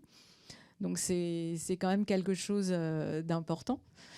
Et c'est quelque chose qui est revenu systématiquement. Et je pense que c'est vraiment... Alors que c'est au moment où on nous dit « attention, il va falloir vous serrer la ceinture » et tout ça, je me dis que c'est quand même quelque chose qu'il faudrait réfléchir et porter devant les pouvoirs publics. Cette précarité du métier qui fait aussi qu'on ne travaille peut-être pas aussi bien qu'on le devrait, qu'on multiplie les projets. Ça, c'est pas le côté social, mais c'est plus le côté effectivement producteur, où on nous dit toujours, mais voilà, ce serait bien que vous ayez fini pour tant et tant, sauf qu'en fait, on a 3-4 projets en même temps, parce qu'on ne sait jamais. On a calculé, on a à peu près un film qui se fait sur 5 scénarios qu'on développe. Donc, on a après les diffusions, qui autrefois nous rapportaient pas mal d'argent. Et puis, la multiplication des plateformes fait que les valeurs minutaires sont plus les mêmes. Et sur certains modes de diffusion, ça nous rapporte quasiment plus rien. Donc, il y a vraiment quelque chose, je pense, une vraie urgence du côté des scénaristes, que je sens très fort, que je vois, que je ressens moi-même, hein, bien sûr. Et d'un autre côté, une période où on est extrêmement inquiet sur toutes les réformes qui se passent. Et du coup, en fait, on avait envie au SCA de créer une espèce d'union des auteurs. Voilà, il y a quelqu'un ce matin qui a dit « mais pourquoi vous ne vous fédérez pas ?» On aimerait en tout cas sur les questions de statut social qu'il y ait une union des auteurs proposée à la Guilde, à la SRF, à l'ARP, à la SACD, à la SCAM, de former un groupe, peut-être. On a essayé de participer au CPE des écrivains, mais en fait, on n'est vraiment pas des gens du livre. Essayer de trouver un équivalent qui soit aussi une force à la fois de protestation et de proposition sur les questions du statut social et de réflexion, évidemment, sur comment améliorer ce statut social. Comment faire qu'on se sente plus protégé, même si on en est conscient. On est d'accord, hein, on a des avantages qui n'existent pas ailleurs. Mais comment faire pour que les scénaristes puissent se dire « bah oui, c'est mon métier, c'est un statut, j'en vis », enfin voilà, qu'il y ait quelque chose de... Il y a une réelle précarité, parce que bon, c'est vrai qu'il y a des périodes sans venue. Enfin bon, ça c'est une réalité.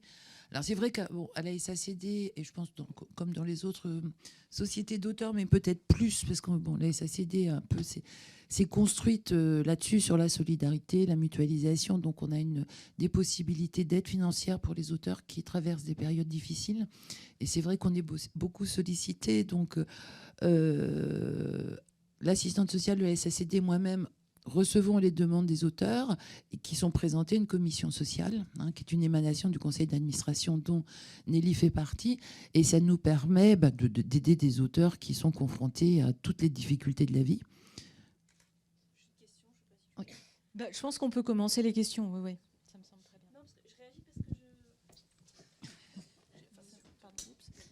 Bonjour. Non, ça me vient tout de suite. Il me semble que la SACD nous sollicite, nous auteurs. Il y a une caisse pour aider justement les auteurs en difficulté. Il y a plusieurs fonds. En fait. Oui, c'est ça, un fonds. Il y a un fonds spécifique SACD, oui. Un fonds de solidarité, et il y a une fondation qui s'appelle la Fondation Paul Millet, oui. qui a été créée. Paul Millet était un librettiste des années 30, qui est décédé dans les années 30, 1930, et a légué tous ses biens à la SACD, avec comme réserve de créer une fondation pour aider les auteurs en difficulté du fait de l'âge ou de la maladie. Au fil des années, l'objectif de cette fondation a un peu bougé, les statuts ont un peu bougé, et c'est vrai que ça nous permet aussi d'aider les auteurs qui rencontrent des difficultés, quelles qu'elles soient. Donc c'est effectivement... Ça fonctionne, enfin, je veux dire, vous avez pas mal de... Et on fait un appel à solidarité tous les ans maintenant auprès des auteurs membres de la SACD. Oui. Mais vous avez des réponses. Et il y a des retours, oui, il y a des retours. Et en général, il y a beaucoup de demandes aussi, parce que c'est le moment où, du coup, les affaires sociales de la SACD, cette possibilité sont mises un peu en avant, et on reçoit aussi beaucoup de demandes d'auteurs en difficulté, mais ce qui est tout à fait normal. D'accord. Voilà, oui, c'est pour vous dire, donc, il y a ce dispositif, mais qui ne correspond pas à ce que nous présentait Nadine. Voilà, Excuse-moi. Non, c'est un dispositif d'aide, effectivement, d'aide d'urgence, et qui est extrêmement précieux pour les auteurs. Il faut savoir que ça existe. Et voilà, qui est un autre que l'aide de la SACD. Il y a aussi l'aide des caisses de retraite complémentaires de l'IRSEC, RAP et RACD, qui peut être sollicitée. Et j'allais dire, les auteurs sont souvent mal informés sur l'argent qu'ils doivent payer, mais ils sont aussi souvent mal informés sur les aides qu'ils pourraient recevoir. C'est terrible, c'est dans les deux sens. Donc voilà, si vous regardez sur le site du SCA, on a fait une petite fiche sur les aides qui peuvent être demandées par les auteurs sur la partie dossier. Je crois que c'est Cyril qui connaît bien le site, moi moins. Je pense que ça doit pouvoir se trouver assez facilement. En tout cas, cette idée d'un lieu de réflexion sur un meilleur statut de l'auteur, pour nous, ça nous semble extrêmement important. Sur un financement aussi de ce statut, parce qu'il ne s'agit pas de dire, bah voilà, on veut l'équivalent d'un chômage ou en tout cas des indemnités pour les périodes où on ne travaille pas. Il faut aussi trouver le moyen de le financer. Donc réfléchir à ça, Alors là aussi, on a eu des propositions dans le sondage qu'on avait fait. En premier, c'était de taxer les géants du numérique. Faut prendre l'argent où il est. Mais il y avait aussi d'autres idées qui ont émergé. Il y avait une taxe sur les biens culturels d'occasion, qui pourrait être comme la copie privée sur les supports à générer de l'argent. Imaginez de taxer le marché de l'occasion pour les biens culturels. Il y avait aussi dans les idées qui étaient sorties, je me souviens, un allègement fiscal, mais qui a existé jusqu'en 2000 sur les droits d'auteur. Alors on n'est pas près de le retrouver, je pense, celui-là. On fait partie des niches disparues. Et à mon avis, on ne nous en recréera pas une. Oui, il y avait un abattement autrefois. Il y avait aussi l'idée d'un pourcentage de solidarité prélevé sur les droits d'auteur des héritiers ou sur les droits des œuvres tombées dans le domaine public. Enfin voilà, c'est tout un ensemble de choses qu'il va falloir réfléchir si on veut ces aides, mais c'est vrai qu'il me semble que ça devient une urgence. Si on veut vraiment aussi conserver une On avait parlé aussi en 2003, au moment des mouvements intermittents, on avait beaucoup questionné sur les taxes sur les friandises dans les cinémas. Absolument. Qui sont en fait un gain de recettes énorme pour les salles et qui n'existe que par notre art, nos arts, que ce soit les scénaristes, les réalisateurs, les monteurs, etc., et que ça ne nous revient pas du tout. Et ça pourrait être un fond quand même sur lesquels il y a taxe vraiment... confiserie. La taxe popcorn, voilà. Et en plus... Je crois, pour avoir assisté il y a longtemps à des réunions au CNC, il y a des salles où ça représente 60%, je crois, du revenu de la salle. Et qui n'est pas reversé au CNC puisque c'est pas sur les tickets. Donc c'est vraiment, j'allais dire, une manne sucrée, mais qui pourrait adoucir notre statut. Voilà. Je pense qu'il y a vraiment des choses à chercher, à proposer et essayer de dégager. J'ai l'air pleine d'espoir comme ça, alors que je sais que dans 15 jours, on va aller discuter des retraites et que ça va être super moins gai. Mais quand même, je pense qu'il faut vraiment, comme vous disiez tous, les auteurs n'ont obtenu que ce qu'ils ont obtenu parce qu'ils se mobilisaient. Donc je pense que c'est vraiment important. Et qu'on se mobilise aussi avec les producteurs, parce qu'en fait, ils ont besoin de nous. Et voilà, dans ce genre d'affaires, ils doivent nous soutenir aussi. Donc ça me semble extrêmement important de créer ce mouvement. Et pour parler du SCA un peu plus précisément, ce qui émerge quand même souvent dans les discussions qu'on a par le biais des mails, c'est à quel point on est tous dans des situations différentes, dans la méconnaissance de la situation de l'autre, en fait. Quand on parle de l'article 100 bis du Code général des impôts, ça veut dire déclarer ses impôts sur 5 ans. Il y a plein de gens qui ne savent même pas que c'est possible. Déclarer chaque année la somme des 5 années, etc. Pour lisser ce coût. Il y a plein de scénaristes qui ne savent même pas que ça existe. Et en fait, on s'est rendu compte déjà au sein même du SCA à quel point nos situations sont différentes, on ne les connaît pas, on n'a pas de connaissance de ce qui peut nous aider. Et effectivement, il faut vraiment avoir en tête que c'est en se réunissant qu'on pourra être efficace, quoi, pour nous-mêmes. Oui, et effectivement, en faisant intervenir tous les partenaires aussi.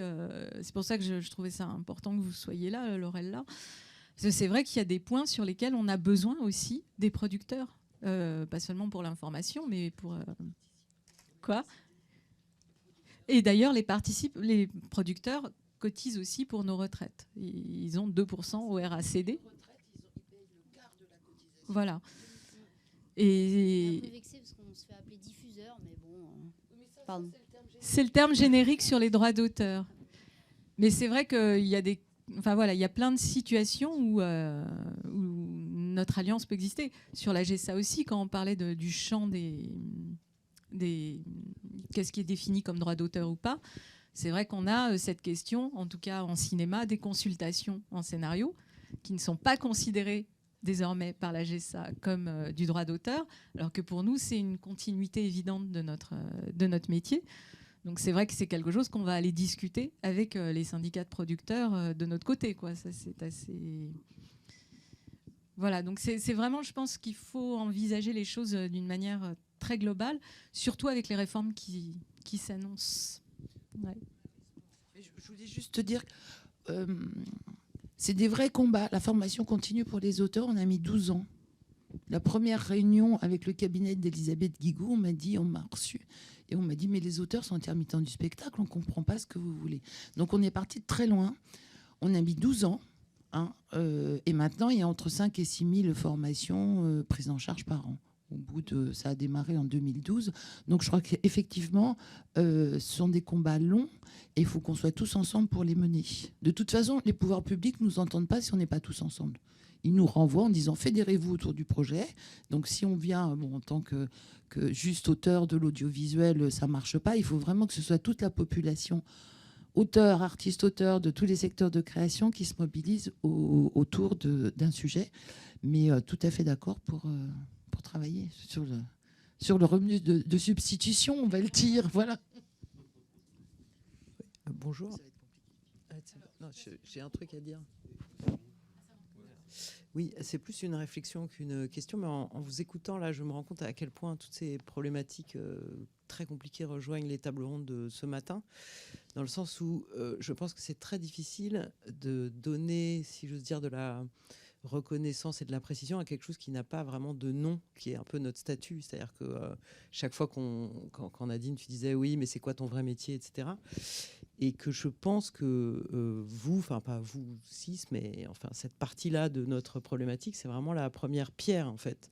C'est-à-dire qu'à partir du moment où on aura un nom, c'est ce que je veux dire par avoir un statut, on peut faire le reste. Mais en fait, on nous renvoie toujours au fait qu'on existe. C'est pas qu'on n'existe pas, mais c'est ça arrange plein de gens pour plein de raisons différentes qu'on ait une existence floue en fait. C'est-à-dire qu'on existe et on a un statut au début, puis après, etc. Voilà. Donc c'était possible pour lancer le débat là-dessus, quoi. Que c'est très connecté les deux, je pense. En fait, ça permet aussi de nous voir non pas vraiment comme un métier, mais comme des espèces d'amateurs éclairés. Et les vrais métiers, c'est les autres, oui, c'est ça.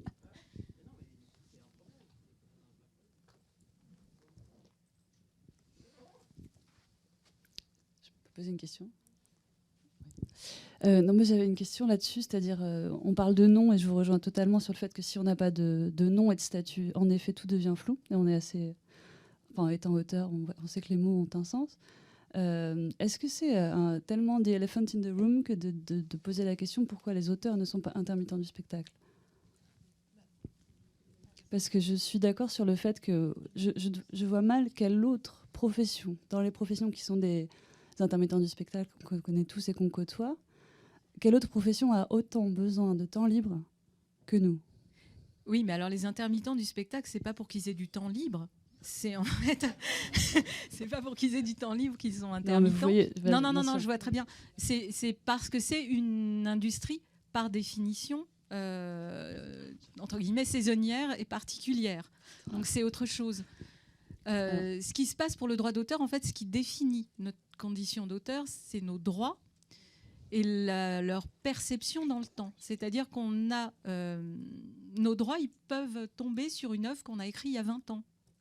Je ne sais pas si je suis plus claire en disant ça comme ça. Donc ça n'a rien à voir avec du salariat. On n'a par exemple pas de lien de subordination, du moins théoriquement pas, à nos employeurs.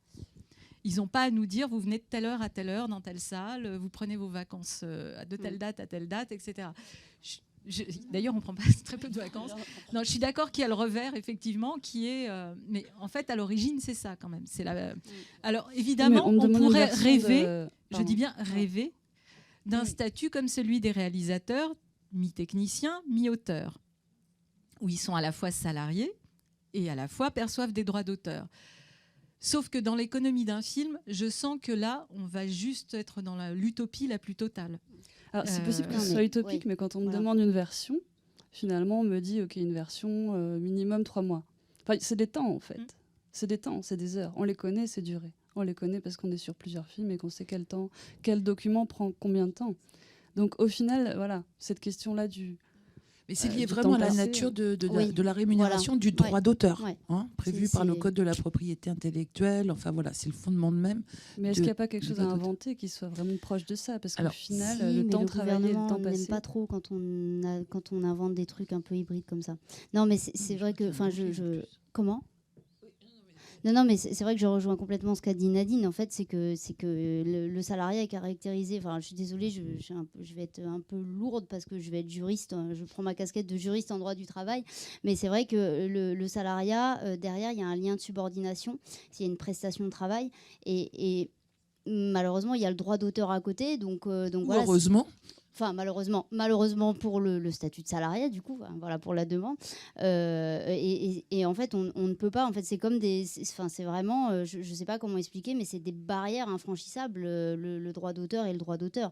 Après, moi, je veux bien. Enfin, travailler à un statut hybride, pourquoi pas, mais en tout cas, moi, sur le salariat, j'émets des grosses réserves juridiquement. Après, derrière, sur une prestation de travail, en tout cas dans le domaine de l'intermittence, il y a en plus des recours au CDD d'usage qui, au-delà d'être très critiqués aujourd'hui, doivent correspondre à un motif très précis de recours, à une fonction listée dans les conventions collectives.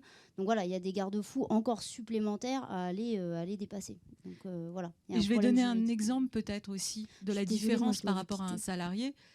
C'est que si au bout de 3 mois, je me dis ce réalisateur est fou furieux, il va me rendre dingue, je peux sortir de ce contrat. Si je suis salarié, en fait, c'est beaucoup plus compliqué. Vous voyez ce que je veux dire ou pas ? Non, je suis pas certaine qu'on aurait des avantages et même qu'on nous laisserait rentrer dans le salariat, c'est pas la question. Je pense pas qu'on nous laisserait rentrer dedans. Je pense pas qu'on y ait intérêt en réalité. En revanche, qu'on imagine quelque chose qui puisse nous permettre de trouver le moyen de vivre pendant les périodes où on développe, où on n'écrit pas, où on est en train de réfléchir ou des choses comme ça, je pense que ça, c'est quelque chose d'important. Mais c'est différent pour moi.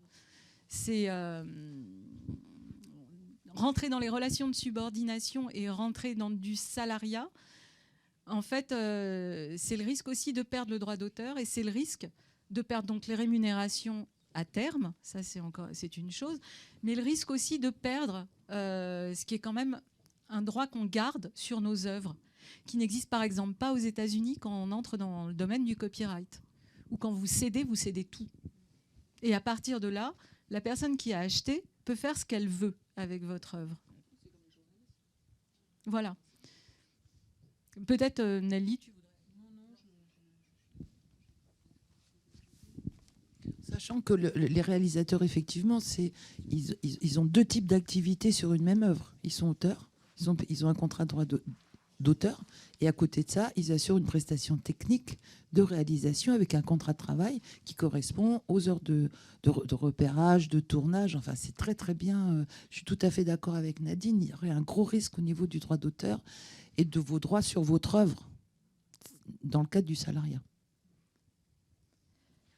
Moi, je voudrais revenir sur ce qui a été dit tout à l'heure sur les indemnités journalières. Moi, j'ai eu la chance de ne pas être trop malade. Je suis tombée malade juste 1 semaine depuis que je suis auteur. Je suis auteur depuis 8 ans à peu près. Pour 1 semaine d'arrêt maladie, alors sachant que j'étais affiliée aux AGSA depuis le début, etc., j'ai mis 1 an à récupérer la somme en harcelant les AGSA et la Sécu qui se renvoyaient la balle. Les AGSA me disaient il faut appeler la Sécu me disait il faut appeler les AGSA. J'ai forwardé des mails, enfin bon, je vous passe tous les détails, mais c'était long et fastidieux. À l'arrivée, j'ai obtenu 120 €. Donc je me suis dit, j'aurais mieux fait de pas le faire, vu le temps que ça m'a pris, franchement. Et le pire étant mes copines qui ont été enceintes. Parce qu'alors là, les congés maternité, vous l'avez mentionné, en théorie, on y a droit. Mais moi, toutes mes copines qui ont été enceintes, elles n'ont jamais touché leur congé pendant la maternité. Donc elles étaient dans une grande précarité, parfois une grande détresse. Surtout qu'elles mettent du temps à retrouver du travail après, parce qu'on a beau dire il n'y a pas de lien de subordination, etc. On est quand même un peu à la merci des réalisateurs, puisque comme on l'a vu ce matin, on n'est pas l'auteur du film. Et en télé, on est tout à fait subordonné à une chaîne, à un producteur, à un showrunner. Donc en fait, si on n'est pas totalement créateur de nos métiers. Et moi, je trouve que, de l'expérience que j'en ai eue, je me suis pas du tout sentie protégée, en fait. Mais du tout. Et c'est vrai, je rejoins complètement Laure qui a posé la question tout de suite sur l'intermittence. Moi, je vois mes amis intermittents, j'ai l'impression qu'ils sont déjà précaires, mais ils sont beaucoup moins précaires que nous, quoi. Donc c'est pour ça que nous, en tout cas, auteurs de notre génération, on se retrouve à les envier, puisque le rapport de subordination, on le ressent, et la protection sociale, on a l'impression qu'on n'en a pas, en fait. Et pourtant, on cotise. Moi, je suis très bien renseignée. J'ai bénéficié d'ailleurs des services juridiques de la SACD qui sont très bien faits. J'ai toujours cotisé et je reçois vos mails. Enfin, voilà, je suis informée. Et pourtant, voilà, quoi. Donc, ça, c'est plus un témoignage qu'une question. Mais si vous avez quelque chose à apporter à ce témoignage, ça m'intéresse. Alors, les indemnités journalières, c'est l'horreur. Je ne vais pas vous raconter de blagues. C'est compliqué parce qu'en fait, il y a nous et il y a 101 caisses primaires sur le territoire, avec des règles de gestion différentes. Alors, si vous tombez sur une caisse primaire qui connaît bien le sujet, voilà, ça peut se passer de manière assez fluide. Ça arrive. Je ne vais pas vous raconter de blagues. Ça n'arrive pas tout le temps. Voilà. Il y a des caisses primaires qui... on a eu le témoignage encore l'autre jour de caisses primaires qui refusent, qui disent « Ah non, auteur, non, ça, non ». Voilà, et là, nous, on est complètement démunis. C'est un réseau à part, en fait, l'assurance maladie. Ça reste la sécurité sociale dans son ensemble, mais c'est un autre réseau. C'est assez complexe parce que donc ils sont 101 interlocuteurs, donc c'est assez difficile d'avoir des réponses uniformes. On avait envisagé d'avoir une caisse primaire de référence, en fait, qui s'occuperait des indemnités journalières pour les artistes-auteurs. Ça nous a été refusé. Voilà. Voilà. Donc, non, je peux pas essayer de vous faire croire que c'est simple. Après, honnêtement, le sujet indemnité journalière, je pense que si vous prenez un salarié, les intermittents, ça m'étonnerait qu'ils le vivent super à la cool. Parce que c'est pareil, il y a des caisses primaires qui sont très douées sur les intermittents. Il y en a d'autres qui ne savent pas comment prendre le problème. Il y a quelqu'un qui serait salarié de petits boulots, qui ferait, je dis n'importe quoi, je prends quelqu'un qui fait des saisons, qui va aller faire quelques heures ici, quelques heures là. Pour avoir ces indemnités journalières, ça va être compliqué aussi. Le rêve, c'est d'être salarié, qu'en plus votre entreprise vous subroge. Ça veut simplement dire que vous ne voyez aucune différence. Là, c'est le rêve absolu. Mais dans beaucoup de cas, c'est quand même assez compliqué. Et on ne peut pas tout prendre sous notre bonnet. Je ne prétends pas qu'on soit... Enfin voilà, il y a sûrement des problèmes parfois dans les échanges d'informations, mais je pense que ça ne vient pas exclusivement de nous. Juste pour venir, pour une fois, en soutien des AGSA, moi je dois témoigner que j'ai été malade il y a 2 ans. Et que j'ai touché des indemnités. Le problème, c'était plutôt que quand à l'hôpital, on m'a dit on vous fait un arrêt de travail. J'ai dit non, je suis auteur. Je n'ai même pas pensé à un arrêt de travail, puisqu'après, avant de sortir, je me suis dit, et après tout, si j'essayais, et j'ai eu un arrêt de travail d'1 mois, et j'ai eu des indemnités journalières sans problème, de manière assez, à ma grande stupéfaction. Voilà. Oui, j'aimerais revenir sur une question qui a été rapidement évoquée plus tôt. C'était en fait quand on n'atteint pas le seuil de minimum d'affiliation, avant on passait par une commission pour, si on était un peu en dessous, pour pouvoir néanmoins cotiser.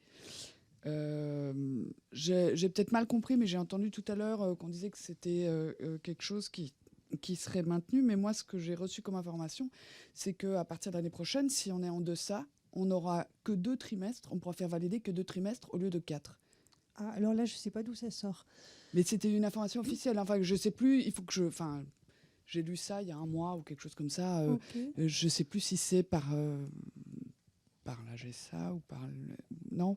D'accord. Non. En fait,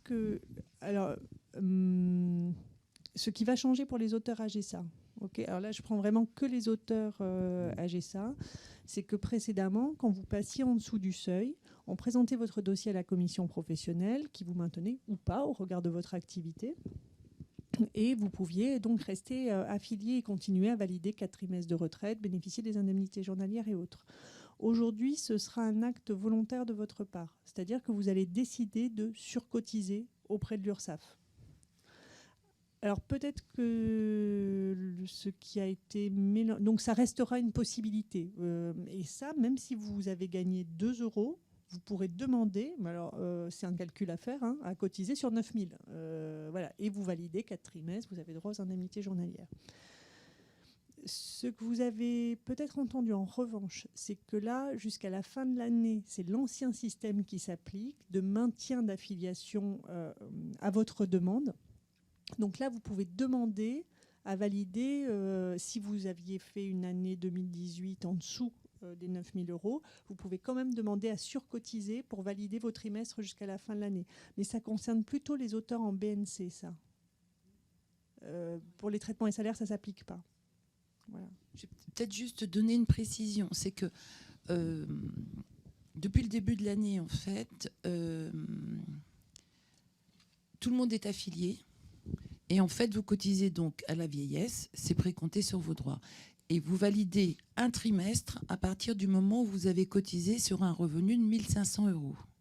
Donc, pour avoir 4 trimestres à la vieillesse, il faut avoir cotisé sur 6 000 €. En revanche, pour pouvoir bénéficier des indemnités journalières, maladie, maternité, il faut que vous ayez une ouverture, ce qu'on appelle une ouverture de droit, c'est-à-dire que vous ayez perçu sur l'année qui précède 9 000 € de droits d'auteur.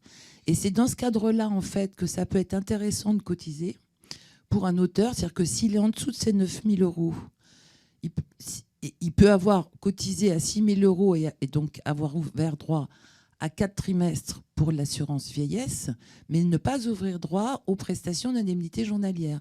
Et là, il va pouvoir surcotiser jusqu'à 9 000 € pour avoir droit aux indemnités journalières l'année suivante. Et effectivement, s'il est en dessous de 6 000 €, il peut tout à fait demander à cotiser aussi à hauteur de 9 000 €, ce qui lui permettra de valider 4 trimestres. Je ne sais pas si ça répond à votre question, mais c'est compliqué, c'est technique. Bonjour. Éric Pellegrin, je suis producteur chez Bridges. Et un premier truc déjà, c'est que moi, je serais ravi de faire passer de l'info à tous les auteurs avec qui on bosse. J'ai honnêtement pas tout le temps les questions à leur poser pour leur demander t'es affilié, t'es associé, est-ce que tu as pensé à la compensation, je sais pas quoi. Donc je serais très heureux d'avoir les outils pour leur poser des questions. Je voulais pas relancer le débat, mais je me suis pas mal posé cette question aussi d'intermittentiser des auteurs. Sachant que c'est pas possible, on est d'accord, mais j'ai eu le cas d'une production digitale sur laquelle l'auteur n'allait pas toucher grand-chose en termes de droits, et pour le coup, j'aurais pu le déclarer en collaborateur artistique. Alors ça me coûtait autrement plus cher en termes de charges, puisque je passais à 63%, mais lui faisait son intermittence directe. Donc l'année d'après, il touchait du chômage. Alors c'était être sur un fil qui n'est pas génial, parce que c'est pour des émissions de flux, et que là, on parlait de fiction. Il n'empêche que c'était une réponse potentielle.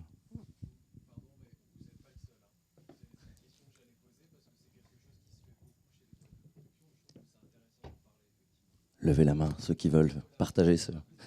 Ouais. Alors, en théorie pure, c'est pas bien.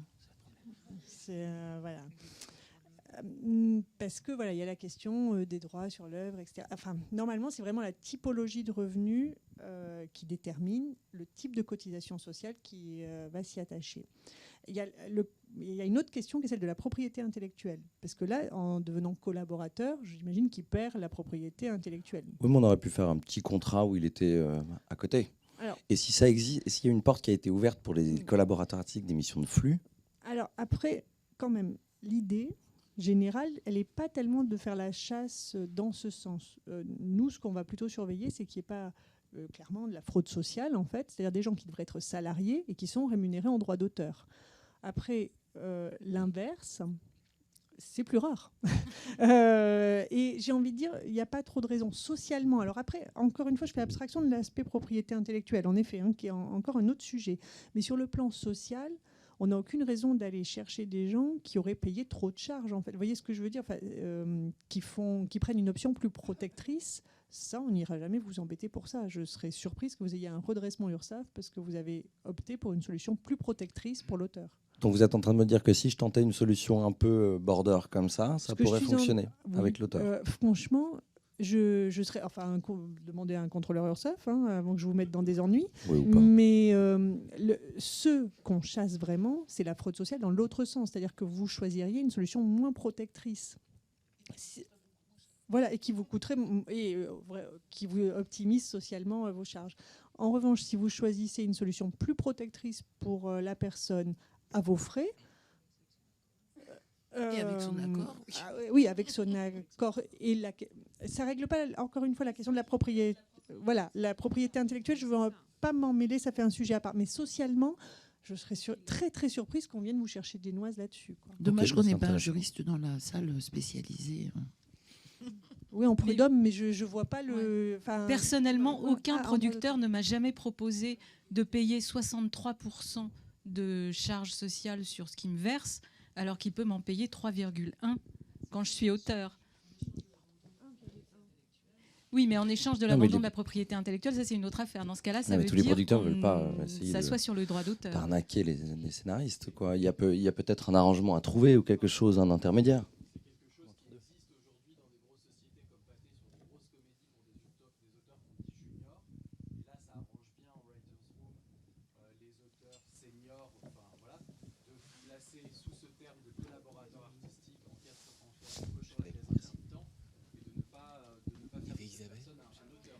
Alors, dans ce cas-là, le truc, c'est que ces auteurs ne peuvent pas signer l'œuvre. Ah, voilà. Ça devient intéressant pour ces gros groupes, et c'est bien pour ça que je disais que le système du copyright, on vend tous ces droits. C'est-à-dire qu'après, si la personne à qui on a vendu ces droits ne veut pas que notre nom apparaisse à l'écran, il n'apparaîtra jamais aussi. Et il n'est pas question de toucher ni de remontée de recettes, bon, ça je vous avoue que c'est rare, ni de droits de diffusion, ni de léguer ces droits ensuite, ni même d'avoir de droit moral sur l'œuvre. Donc la question du salariat, elle se pose là aussi pour les auteurs. Après, si vous faites un double contrat à un auteur, je trouve ça formidable. Non, je trouve ça formidable, mais c'est quand même rarissime. Pardon. Peut-être. Excusez-moi. Comme je suis agent, moi, je vois qu'il y a des choses qu'on pratique de temps en temps et dont on sait très bien qu'elles sont à l'extrême limite de la légalité et qui consistent, par exemple, dans le cas des auteurs-réalisateurs dont les films peinent beaucoup à se financer et qui donc écrivent leurs scénarios sur des durées extrêmement longues. Il arrive que les producteurs disent écoute, je devais te verser X 1000 euros en droit d'auteur. Ça m'aurait donc coûté X 1000 euros plus 1%. Et donc on prend cette base et on transforme cette base en un brut de salaire, un brut chargé. Et le producteur dit, au lieu de te verser des droits d'auteur, je vais te faire un contrat de je ne sais pas quoi, conseiller, ou un contrat de repéreur, ou un contrat de... On trouve des tas de déguisements, de façon à, en réalité, ouvrir des droits à l'intermittence. Et ça, c'est une pratique qu'on voit assez souvent, qui est très différente de ce que vous décrivez dans les gros groupes, qui la oblige à renoncer à tous les droits d'auteur pécuniaires et aussi aux droits de paternité, et aussi aux droits moraux, etc. Mais ça, c'est des arrangements dont on sait très bien qu'ils sont très à la frange de la légalité, mais qu'on est bien obligé de faire parfois pour faire face à la précarité du statut des auteurs. Mais du statut des réalisateurs, en l'occurrence. Je connais des auteurs-réalisateurs, des auteurs-réalisateurs. Des auteurs-réalisateurs, parce que je ne connais pas de scénaristes à qui on propose... On pourrait le faire aussi bien. On pourrait le faire aussi bien, mais ça revient toujours au flou de notre position et au fait que... Non, mais c'est la question. On en revient toujours, où qu'on soit, on est flou sur la photo. Je dis pas que c'est une bonne réponse. Je dis pas que c'est une bonne réponse. Je dis que c'est une mauvaise réponse à une vraie question. À une vraie question. Ça, je suis d'accord. Après, ce qu'il y a de certain, c'est que ces réalisateurs ne perdent pas leur droit d'auteur sur leur œuvre, parce que c'est leur œuvre. Nous, en tant que scénaristes, moi, je réalise pas du tout. Ce serait un autre problème qui se poserait. Il leur faut quand même un pourcentage de droits d'auteur sur le paiement global de ce qu'ils vont faire en tant que créateurs in fine. Ouais. Oui, bonjour. Pour revenir sur la réforme des retraites, est-ce que vous pouvez un peu nous expliquer l'enjeu pour nous? Qu'est-ce qu'on risque de perdre en fait? J'ai pas tout compris.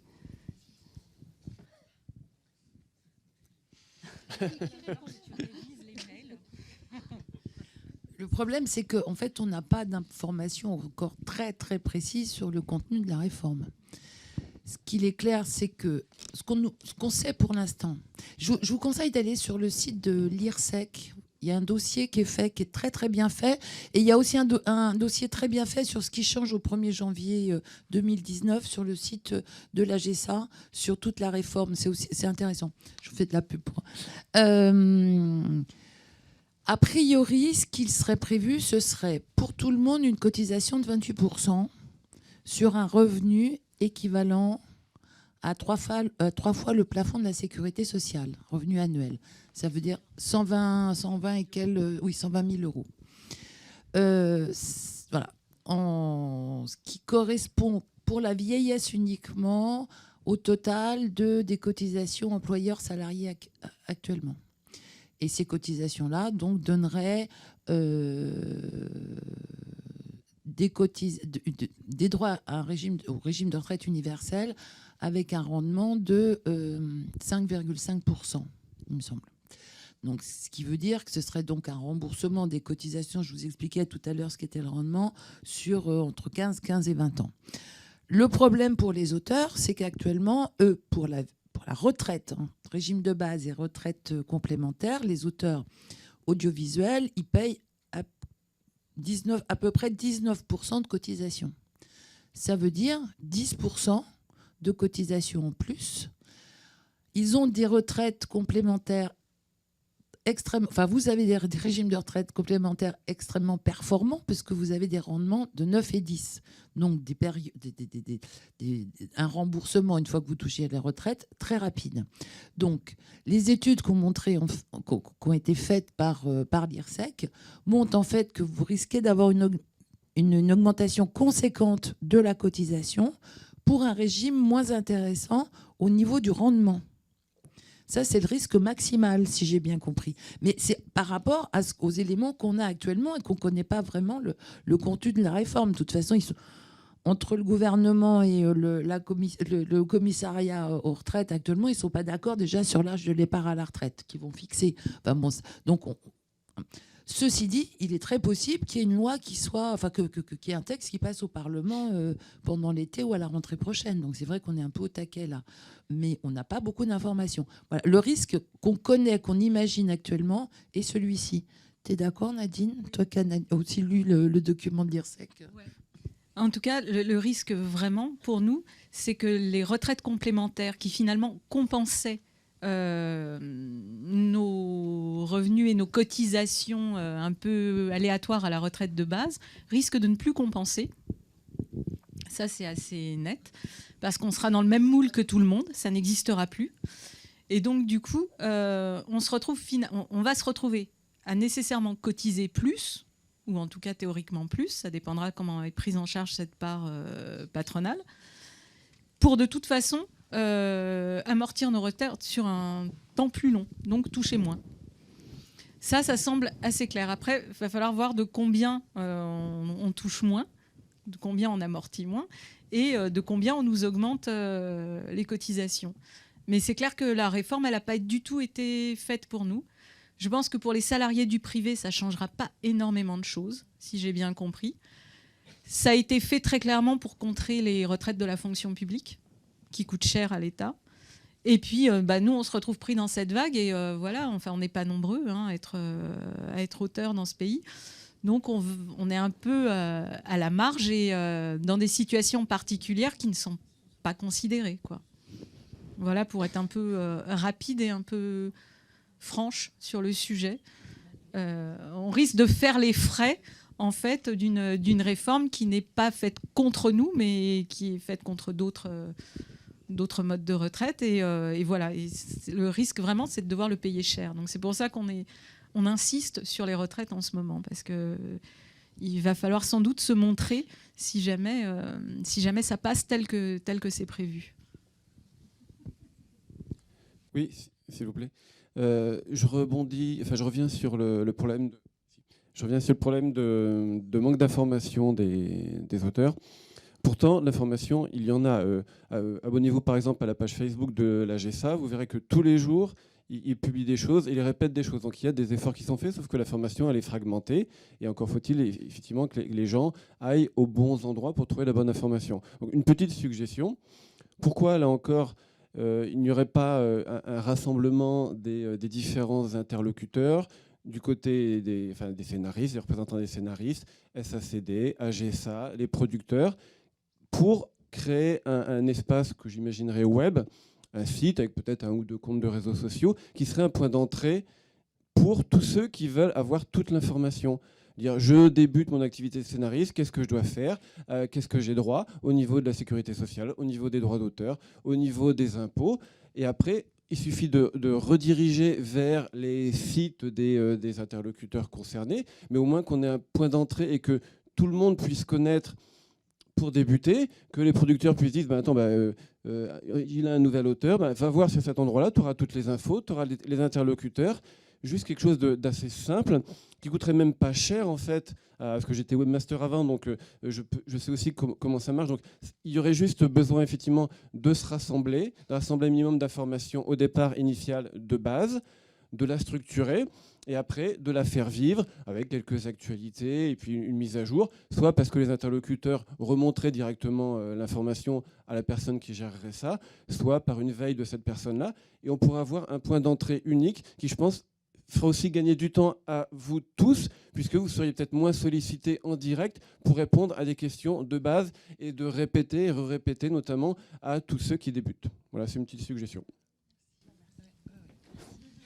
Non, merci. Alors, non, je pense que vous avez raison. Après, on ne peut pas le prendre que sous notre bonnet, parce qu'en fait, il y a une problématique, c'est que votre social est très lié à votre fiscal. Et en fiscal, alors là, moi, je vous le dis tout de suite, je suis nulle. Mais c'est pas moi, Stéphanie, c'est que c'est pas notre savoir-faire. Et on pourrait en revanche, je pense, utilement contribuer à des sites organisés autour des professions, des exercices, parce que vous avez en plus des réalités professionnelles différentes. Je vais prendre un exemple dans les arts graphiques. Excusez-moi. Le CNAP a fait un boulot super où nous, on peut venir contribuer au titre du social sur les publications qu'ils font ou autres. Et ils regroupent en fait des informations d'ordre fiscal, social, sur les aides et autres. C'est vraiment un super boulot. Et je pense qu'en effet, par profession, s'il y avait des portails comme ça qui s'organisaient, on aurait tout à fait notre place pour venir alimenter les parties liées au statut social des auteurs, bien sûr. Non, mais... Oui. Alors, comme il est 6 heures passées, encore 2 petites questions rapides et on vous libère. Oui, moi, ma question... Ah, pardon. Oui, ma question, on fait un peu des va-et-vient, mais c'est plus sur la réforme des retraites. Comment on se mobilise, comment on se montre? Parce que moi, je viens d'un monde de l'entreprise syndicale où on pouvait faire la grève. Ou alors, là, si on va dans la rue, on va être une centaine, au mieux. On n'est pas très nombreux. La grève de l'écriture, au cinéma, ça ne va pas mener grand-chose. À la télé, je l'ai faite. Enfin, on ne l'a pas faite, mais on a pu... en menacer sur une série quotidienne et d'un coup on obtient des choses parce qu'on est en flux tendu. Voilà, quelles sont les armes qu'on a à notre disposition pour se faire entendre en fait. Alors là-dessus, moi je vous invite c'est la Ligue des auteurs pro qui a appelé de différentes organisations professionnelles dont la Guilde des scénaristes a répondu à son appel et qui a créé un site qui s'appelle extinctionculturelle.fr. et qui se propose justement de mener des actions. Alors ça va de l'envoi de mails aux députés, sénateurs pour alerter sur la situation des auteurs. Ils fourmillent d'idées, je ne sais pas ce qui va vraiment voir le jour, mais des lâchers de feuilles blanches, des choses. Enfin, ils sont très voilà. Donc ça vaut la peine de regarder. Ça s'appelle extinctionculturelle.fr, je crois. Une petite question très rapide, mais je pense qu'il faudra inventer nos modes de riposte, parce qu'effectivement, on n'est pas nombreux, on n'est pas très visible. Une grève des scénaristes de cinéma, ça ferait juste rigoler, parce que déjà le temps qu'un film s'écrive, se monte, voilà, on n'en verrait même pas les effets. Enfin, non, je sais pas. Il faudrait presque, selon ce qui va nous être servi comme réforme, imaginer de se déclarer tous, je ne sais pas, je lance ça comme ça me vient à l'esprit, moi qui paie scrupuleusement mes impôts, une grève des impôts, que feraient tous les auteurs ou quelque chose comme ça, mais quelque chose qui marquerait, pour le coup, voilà, à la fois vis-à-vis de... Parce qu'on passe aussi toujours un peu pour des Parisiens privilégiés. Donc il faut faire attention aussi à cet aspect des choses dans la réponse qu'on va faire à ce qui nous est donné, quoi. Mais je pense que ça va s'inventer ensemble. Mais c'est sûr qu'il va falloir faire quelque chose si réellement ça passe ça passe sans aménagement, quoi. Ouais. Oui, pardon, une question technique. Pourquoi le calcul de l'IRSEC est calculé pour les gens en micro-BNC, 34% d'abattement, plus 15%, comme si on faisait 15% de black quelque part? C'est comme ça. En fait, on fait pareil. En fait, le micro-BNC, vous avez un abattement fiscal de 34% forfaitaire. Donc, ça devient l'équivalent de votre bénéfice si vous étiez au régime de la déclaration contrôlée. Et à ce bénéfice, on doit appliquer 15% de supplément. Et c'est ça qui fait votre assiette sociale. Et c'est pour toutes les professions pareilles? C'est pour tous les auteurs, en tout cas, pareil. Oui. Ah, voilà.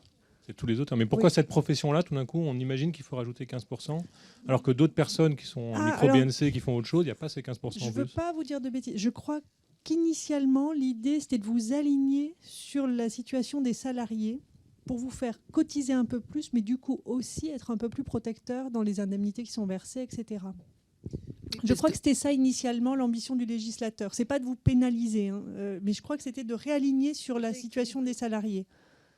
Sous toute réserve. Parce que évidemment, vos retraites, par exemple, elles sont calculées par rapport aux bénéfices majorés de 15%. Pour les auteurs qui déclarent en traitement à salaire, ils cotisent sur le brut. Donc il y a une énorme différence.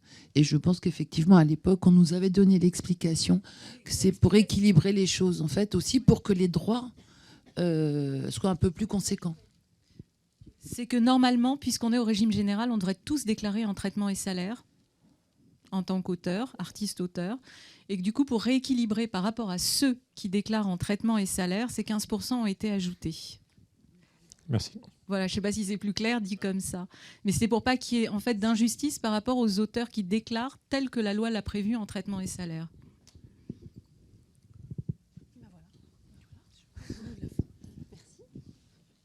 Le mot de la fin, Nadine ?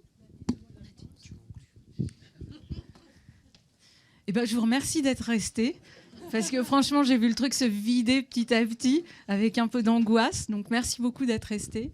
Je pense que vraiment, il faut un lieu de discussion de ces sujets dont on a tendance à peu se préoccuper parce qu'ils sont ingrats, parce que moi, je suis la première pendant des années à m'être dit « Wouf, la retraite ». Je me suis retrouvée un peu par hasard à traiter des questions sociales, d'abord à la Guilde, puis au SCA. Et en fait, c'est passionnant parce que ça recoupe toutes les questions de notre métier aussi. On retrouve finalement notre invisibilité, notre précarité. Et il y a aussi quelque chose de... J'aimerais beaucoup qu'il y ait plus d'hommes aussi qui traitent de ces questions. Vous voyez la table ronde... Non, mais c'est pas un hasard. Sincèrement, je pense que c'est pas un hasard. Et vraiment, j'aimerais qu'on soit plus nombreux à s'emparer de ces sujets et je pense que les réalisateurs et les réalisatrices ont leur part aussi là-dedans parce que beaucoup vivent avec le statut d'auteur quand ils n'ont plus le statut d'intermittent entre deux films. Et Dieu sait si en cinéma, on ne fait pas un film tous les 2 ans.